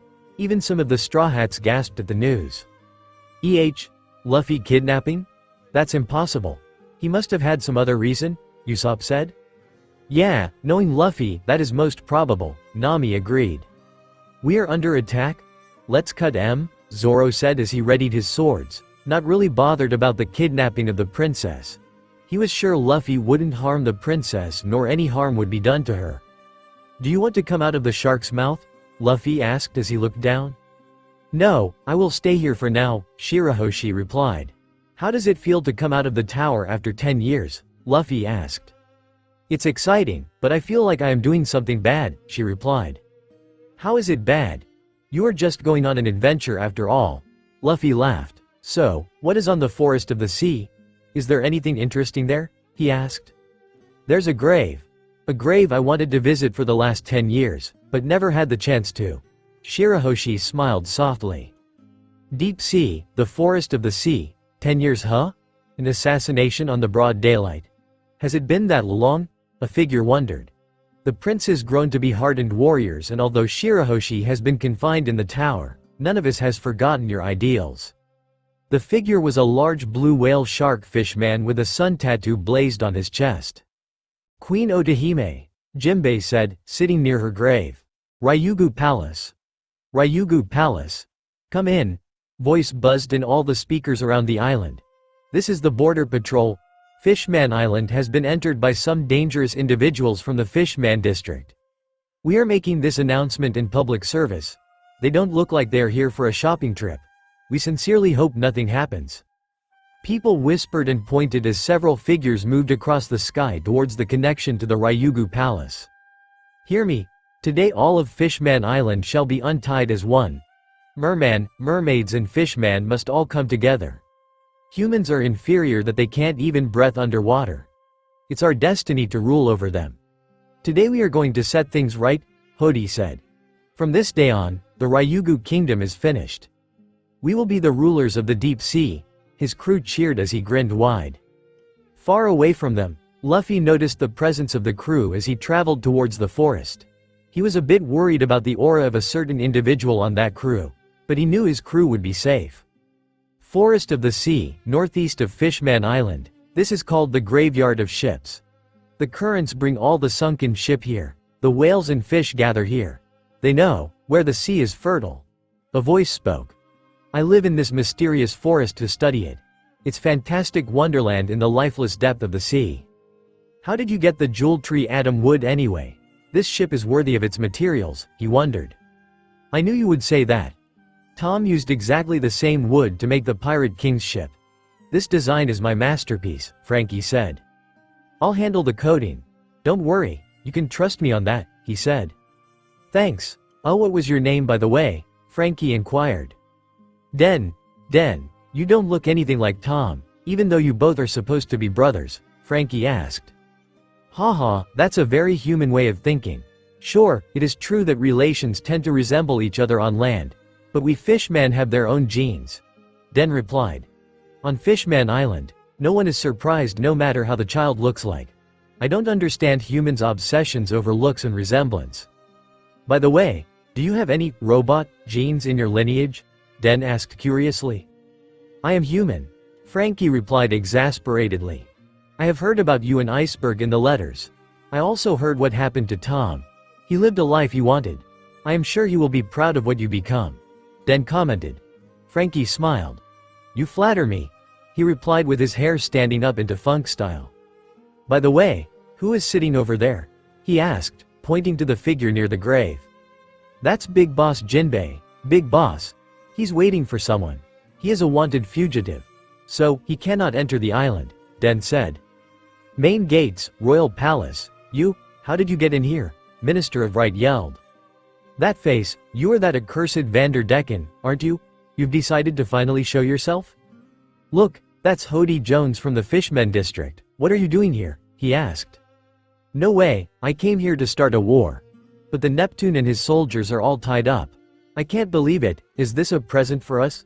Maybe it is a trap since it's all going too smoothly. Hodi laughed. One thing after another. The palace is really active today. Zoro sighed. Maybe it's you guys collaborating with them. The minister pointed at Straw Hats. Mind your voice, Hancock glared. It's only because you invited us that we are here. Who are those guys anyway? Vander Decken, are you perhaps the culprit for kidnapping my daughter along with Straw Hat? Give her back, Neptune yelled. What are you talking about? Did she go somewhere? Don't play dumb with me, I know it's your planning. My Shirahoshi disappeared, Decken yelled in rage. She is not yours. King yelled back. Calm down, Vander Decken. The humans you threw at Princess are here. Which means she was in the palace just a short time ago, Hodi said. You are right, you are a sharp one, Hodi. Decken walked towards a large coral and broke it. He placed his right hand on it and threw it.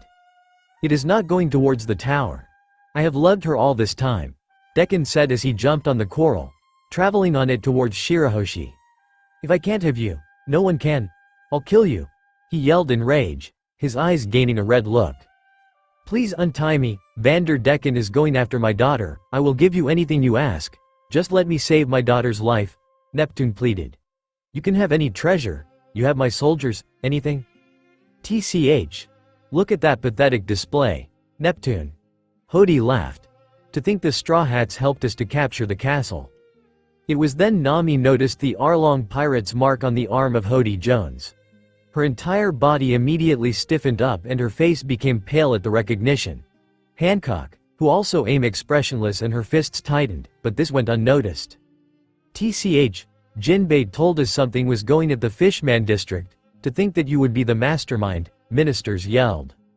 I take no pride in serving Neptune. I only joined to learn how to fight. Thanks to you, I am strong now, Arlong said. We Fishmen have been oppressed by humans unjustly for long. I looked up to Arlong because he turned the tables. Now the legacy will continue with us. I trained to become Arlong's right-hand man when he started his conquest in the East Blue, but a group of childish pirates thwarted him. As Hodi talked, Nami's become paler and paler, and she started sweating. Her face was set on a tight frown as the memories of her oppression was brought forth as he talked. Those Fishmen want to continue where Arlong left off. Are you crazy? Usopp yelled. Arlong walked forward and grabbed onto the wall closest to him. His muscles tightened as he grabbed the wall, cracks forming around and continued along. Shark grip. Everyone was shocked seeing the strength of his grip. The new Fishman pirates just smirked at the power of their captain. Some Straw Hats gasped at the strength, but paled realizing what was about to happen next. Zoro's eyes narrowed and he placed a hand on the hilt of his sword, intending to slash it, but someone beat him to it. Femur magna. Diagonal slash. Hancock swung her leg at high speed, creating a sharp gale of wind which slashed through the ground, heading towards Hodi. He just smirked, thinking it wouldn't hurt him, but the sharp pain that spread across his hand said otherwise. A gash formed on his forearm, blood flowing from it freely. A wave of rage and disbelief flowed through Hodi.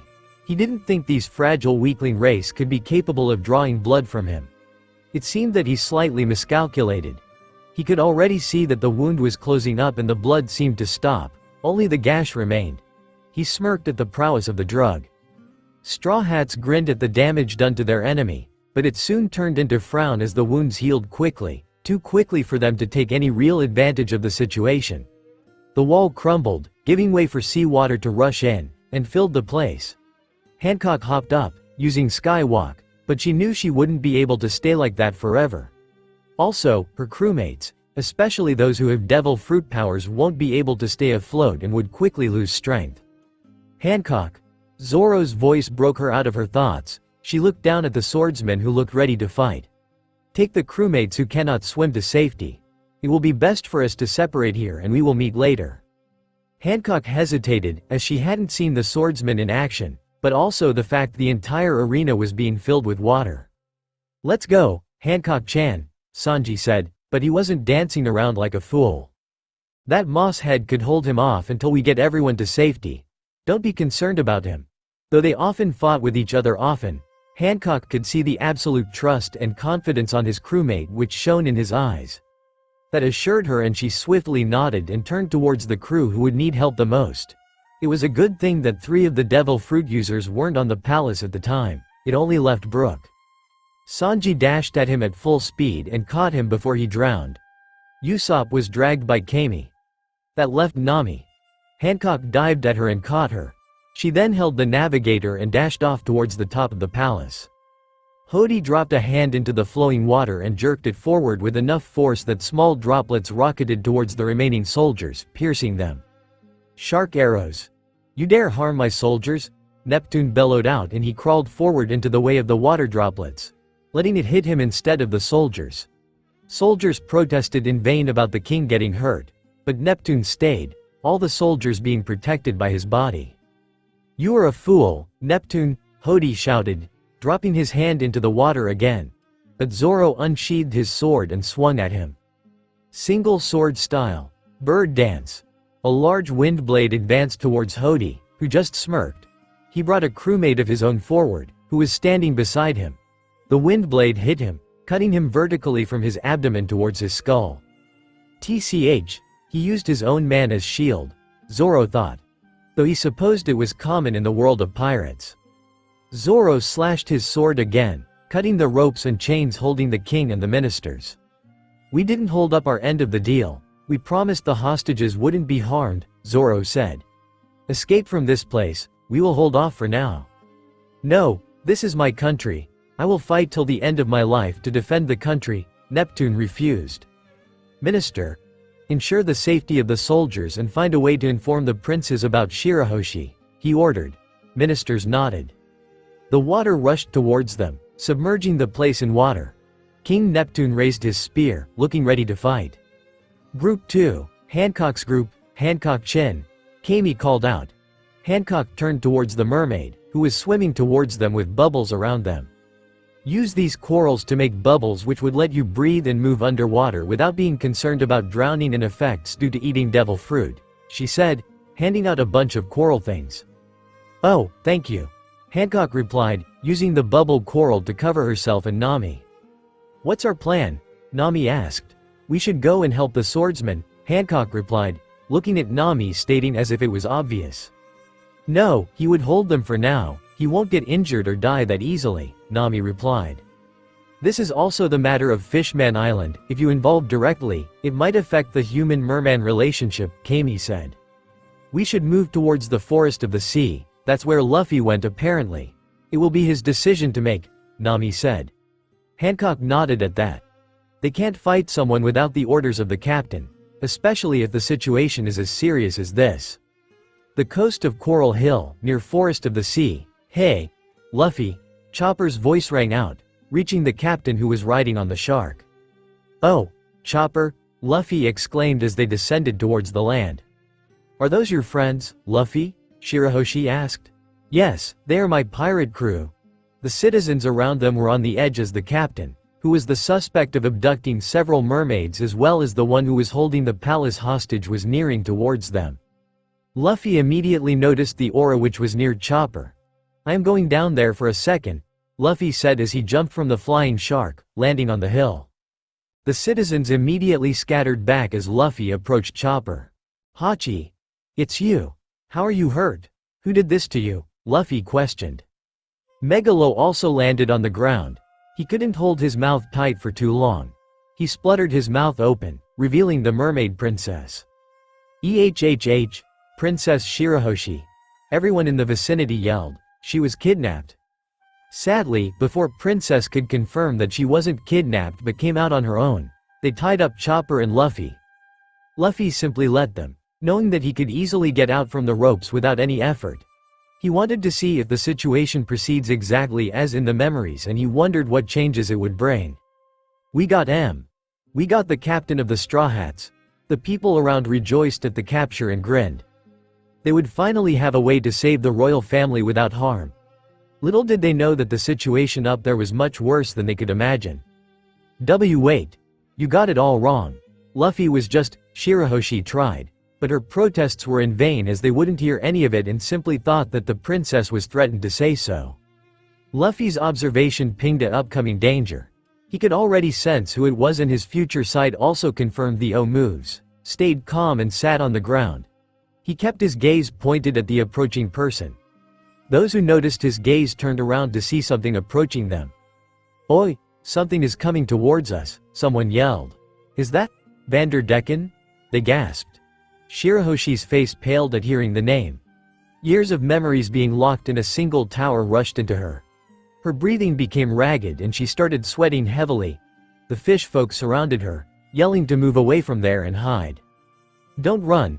If you run away, I won't be able to protect you, crybaby," Luffy shouted. Everyone around him protested, telling the princess to run away. Shirahoshi stayed, putting her trust on him. "Okay, Luffy, I will stay here," her entire body protested otherwise. "How dare you threaten the princess?" A merfolk came forward with a stick on his hand. A sudden wave of pressure settled on the place as merfolk started fainting one by one. Luffy's conqueror's haki burst forth from him and knocked out many. The bindings on Luffy burned off, leaving him free. He shook his hands and looked up, locking onto his target. He disappeared and cocked back his fists, delivering a square punch onto Decken's jaw. He fell on the ground below, bleeding from the punch. "This is between Shirahoshi and me. Why are you butting in?" he yelled, then realized, "So, you were the one who brought Shirahoshi here. And you were the one throwing weapons at her." Luffy vanished again before appearing in front of Decken. Gomu Gomu no whip. He hit him on the chest, sending him flying into the mountain. Luffy turned back and went to Shirahoshi and Chopper who were waiting for him. "Hey shark, get up. We are going." Luffy mounted the shark and Princess got inside its mouth as it started flying. People below yelled and cursed Luffy and tried to get the princess away from Luffy, but it didn't work. Chopper and Hachi were also on Megalo as it went further inside the forest of the sea. Ryugu Palace. "Soldiers, listen to me," King Neptune bellowed as he slowly stood up, blood dripping from all over his body. Even though he was someone not to be underestimated in a fight, protecting all the soldiers from the water bullets had taken quite a toll on him. He faced thousands of little bullets hit him all over his body, leaving him dripping blood. "Yes, your majesty, we will destroy Hodi and his band of pirates right away," the remaining soldiers yelled. "No, as I am unable to fight right now, you would only die in vain. We must surrender now and reunite with Fukaboshi and others," Neptune said. "Surrender? This palace seriously? Surrender to me and I will think of leaving those little runts you have as soldiers," Hodi laughed. "You and me both know you won't be able to fight me and protect them at the same time." Zoro wasn't concerned about the lives of either the soldiers or the pirates. His crew is safe for now and he has nothing to worry. But he didn't interfere the fight as the king had his own duty to protect his subjects. It irked him that they couldn't keep the promise of keeping the royal family safe. He wanted nothing more to cut the overgrown fish into pieces. "TCH. The water is almost to my neck level. This could prove bothersome in a while. Should I finish it now?" "Oi, you are talking too much. Should I finish him here now?" Zoro snapped towards the king. King wanted to refuse it, as it would hurt his pride, but the life of his soldiers valued more. But before he could give him the answer, Zoro drew a sword and dashed towards Hodi. Hodi was busy taunting Zoro and the royal family that he didn't Zoro to suddenly attack him. He barely had any time before the sword struck his chest, leaving a deep gash on him. By now, Zoro was completely underwater, leaving the mermen shocked. "One-eyed swordsman," Neptune called, "the palace will be completely submerged soon. I will get my soldiers out of danger from here. I will create an escape path, hold on to me tight." Neptune seemed to grab water, with water bubbling all around his hand. Merman combat. Ultramarine. A giant water stream shot at the pirates, killing several of them. Several were defeated, unable to defend themselves from the attack. "Captain Hodi, do something." The attack took every bit of energy that Neptune had, leaving him immobile on the platform. Zoro was losing his breath very fast and the pressure underwater didn't help him either. Neptune pushed another stream from his hand as it was the only thing he could do in his current situation. The water shot out like a rocket, dragging along Zoro from the palace and out into the Fishman Island. Several soldiers were dragged out from the palace in the stream. The water stream entered into the tube connecting the two bubbles and popped them into the Fishman Island. Neptune could only hope that they had a safe landing. "Ha ha ha. That was a very lame thing to do, Neptune." Hodi opened his eyes, revealing the red orbs. His veins bulged, indicating that he had eaten another pill. "I am not going to let them die under your hands. Fishman Island will never yield to you." "We will see about that," Hodi smirked. Meanwhile, Zoro shot out of the bubble, heading towards the ground at a very high speed, The rest of the soldiers were floating, indicating the use of bubbly coral. Zoro maneuvered his body mid-air to face the ground. He then swung his sword towards the ground, sending air blades. 108-pound cannon. As the air blade left the swords, the backlash was enough to slow down Zoro's momentum for him to land safely on land. He looked up to see that he had traveled quite far away from the palace. Whatever the king had planned, he managed to get many of his soldiers to safety. It didn't quite sit right with Zoro, but he had no other way to travel back to the palace. So, the only thing he could do currently was to return back to his crew and decide from there on. He looked around, trying to determine the place he was in. He focused on his observation hockey, which pinged him that there were people currently in the left side of where he was. Hence, he turned and started walking, and walked in the opposite direction. Forest of the Sea. Wow, this place is nice. Chopper commented as they neared the Forest of the Sea. Shirahoshi was in tears as this was somewhere she wanted to go for a long time. I can see Sunny there, and Frankie too, Luffy said. Oh, is that you, Luffy? Frankie shouted. And who is that beauty with you? Oh, this is a Wimpy, Luffy introduced. Wimpy? Huh? Frankie was confused. Shirahoshi was on the verge of tears, but controlled and introduced herself. Robin was here a few moments before. She wanted to look into something. Frankie commented. Luffy hummed. Oh, Luffy. Is that you? I couldn't recognize you at all. A voice sounded from behind. He had already sensed the aura. Luffy turned around with a big smile on his face. Jinbe, it is really you. I was afraid I wouldn't be able to see you, Luffy said. What? Didn't you get my message? Jinbe asked. Oh, Princess Shirahoshi, it's good to see why. Princess Shirahoshi? Jinbe was shocked. Frankie, I am going to put Hachi down. Catch him, Chopper said, and Frankie nodded. Chopper pushed Hachi down from the shark and Frankie caught him gently. Hachi, Jinbe was shocked again. Oi, everyone, Usopp voice sounded as everyone turned towards the sky. They saw most of the crew float down or drop down. Oh, everyone's here, Luffy said. Jinbe, look here, this is my crew.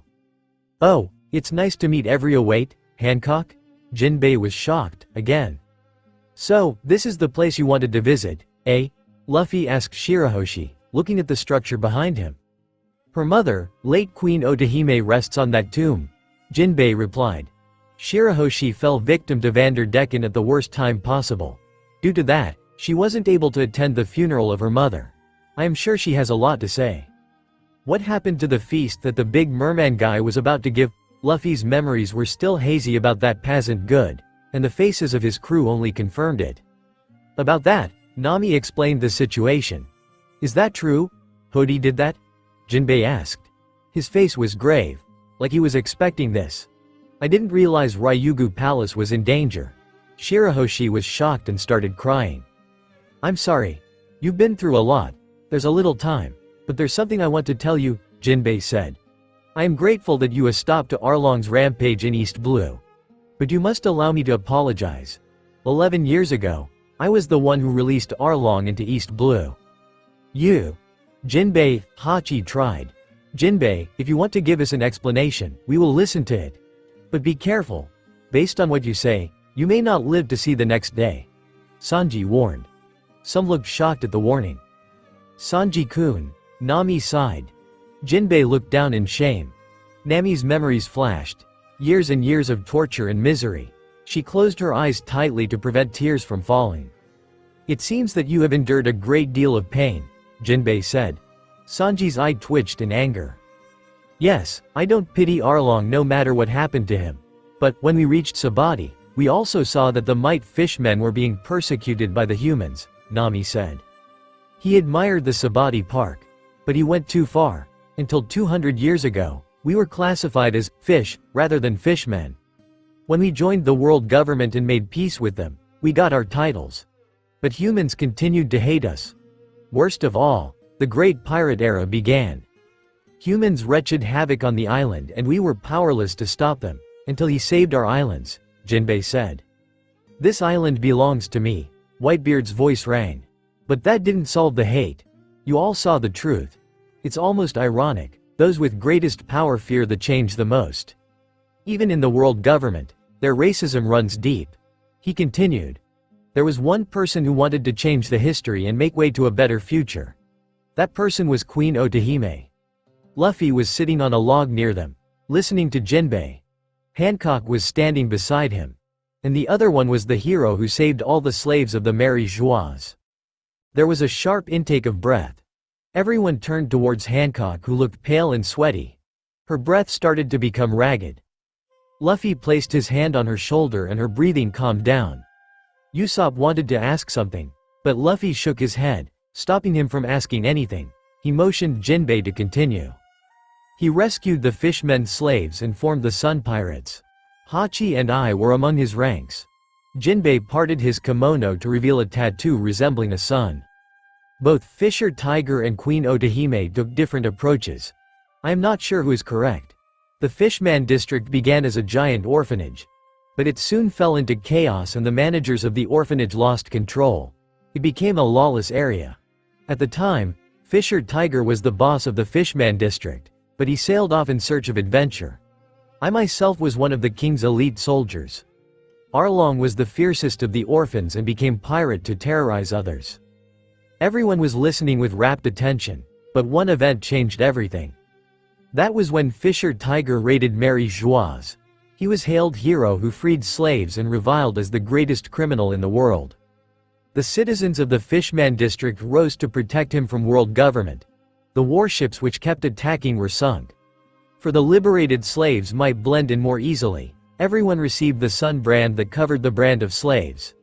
Hancock's shoulder tightened. Luffy's grip reassured her.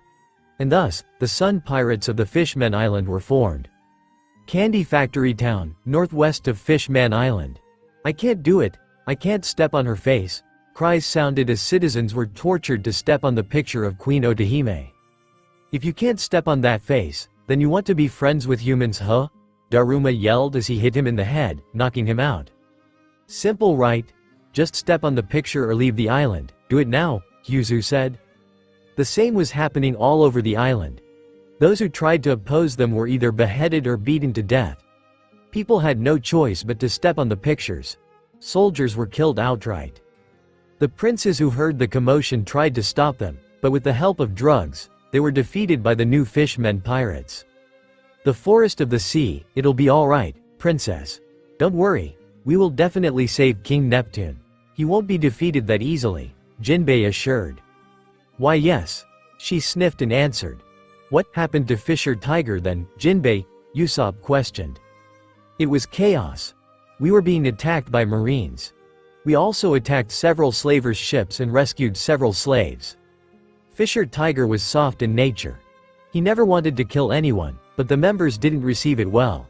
But didn't refute him and had great respect of him. We will fight and rob those who attack us, but we must never cross that final line. We will never kill, Fisher Tiger said resolutely. But I wanted to make an example of them. Let the fear sink in their hearts, Arlong voiced. Jinbe. Queen Otahime's quest is an idealistic dream. Doesn't she see any difference between me and Arlong? Fisher Tiger asked, standing at the helm of ship drinking sake. Please sign the petition. Sign it so that we can live under the sun, Queen Otahime cried to the public. No, Your Majesty, we don't want to live with the humans. Hey you. This child escaped from Mary Joies when you freed the slaves 3 years ago. But her home is very far away and we are not enough to take her there. Hello. I'm Koala. 11 years old. Thank you very much for what you did 3 years ago. It's a human brat on our ship. This is too much, Arlong yelled as he backhanded Koala across the deck. It can't be helped. She's only a child. Koala picked herself up and started scrubbing the ground. I'm sorry, I won't cry no matter what, so, please don't kill me. Hey, stop that. Are you afraid of us? Jinbe questioned. Yes, but I want to see my mother, so, I gathered my courage to come on this ship. If I stop working, you might kill me, right? Koala said. So, I will make myself useful by working. So, don't kill me please. Carry her to my cabin, Fisher Tiger ordered. Captain, what are you doing? The crew yelled as they saw the girl lying unconscious on the ground. The skin of her back charred as sizzling hot iron was pressed onto her back, where the slave mark was present. Oh, I passed out, I'm sorry, but I didn't cry, so please don't kill me. I will do whatever you want. Cry if you want to cry. We are not like those idiotic celestial dragons, Tiger yelled. We will never kill anybody. Let's go. We're taking her back to home, Fisher Tiger ordered. Koala cried. Koala, get off the ship. This is your home. Where's your village? I will walk you there. I'll tell everyone in the village. Lots of fishmen are good people, Koala said. Bye. Koala. Was that the sound of gunshot? It came in the direction where Captain went. Look at the sea. It was a trap. Abandoned ship and dive deep down. Why won't he go down? Be careful. He attacked Mary Joie by himself. The Sun Pirates were ambushed and their captain was gravely wounded. Captain, what are you talking about? You lost too much blood. You will die without a transfusion. But the blood on this Navy ship is human blood. That's right. Humans and Fishmen have compatible blood. We can use it. No, I'd rather die than have their blood. Fisher Tiger's voice resounded. I will never yield to the humans. Their blood is unclean. I didn't want to tell you, but on my last journey, I saw the human nature. I was captured and I spent several years on Mary Joie. I was a slave. I witnessed the barbarity of humans. I barely escaped with my life, but I couldn't abandon the other slaves. He said, I have lived the life I wanted in EVG against what Queen Otahime wanted to accomplish. She is right. Everyone wants peace. But we can never change this island. It's the job of youngsters like Koala who know nothing of the past. There are plenty of compassionate humans in this world. But my reason is overpowered by the demon in my heart. I cannot love humans ever. And thus, the leader of Sun Pirates, the great Fisher Tiger, died. With the death of Fisher Tiger, the hero who freed the slave, Arlong's hatred burned bright. The Sun Pirates, under the leadership of Jinbe, continued their unending war. Ryugu Palace, there was no other way for Tiger. I finally understand the pain in his heart that day. I will be alright. I will not fail. Otahime struggled day after day to realize her dream. She organized rescue operations for wrecked ship, but it was for naught. As Jinbe joined as one of the 7 warlords, Arlong was released. It served nothing but divide between the two. Ryugu Palace. This is Border Patrol. We have a giant wrecked ship, requesting emergency entry. A celestial dragon on the ship? Bring them in, Queen ordered. I am going there right now. This place reeks of Fishman. Bring me my mask and save me, you fools, Saint Mjasgard yelled. Bring me doctor, get me a doctor quickly. We should kill him.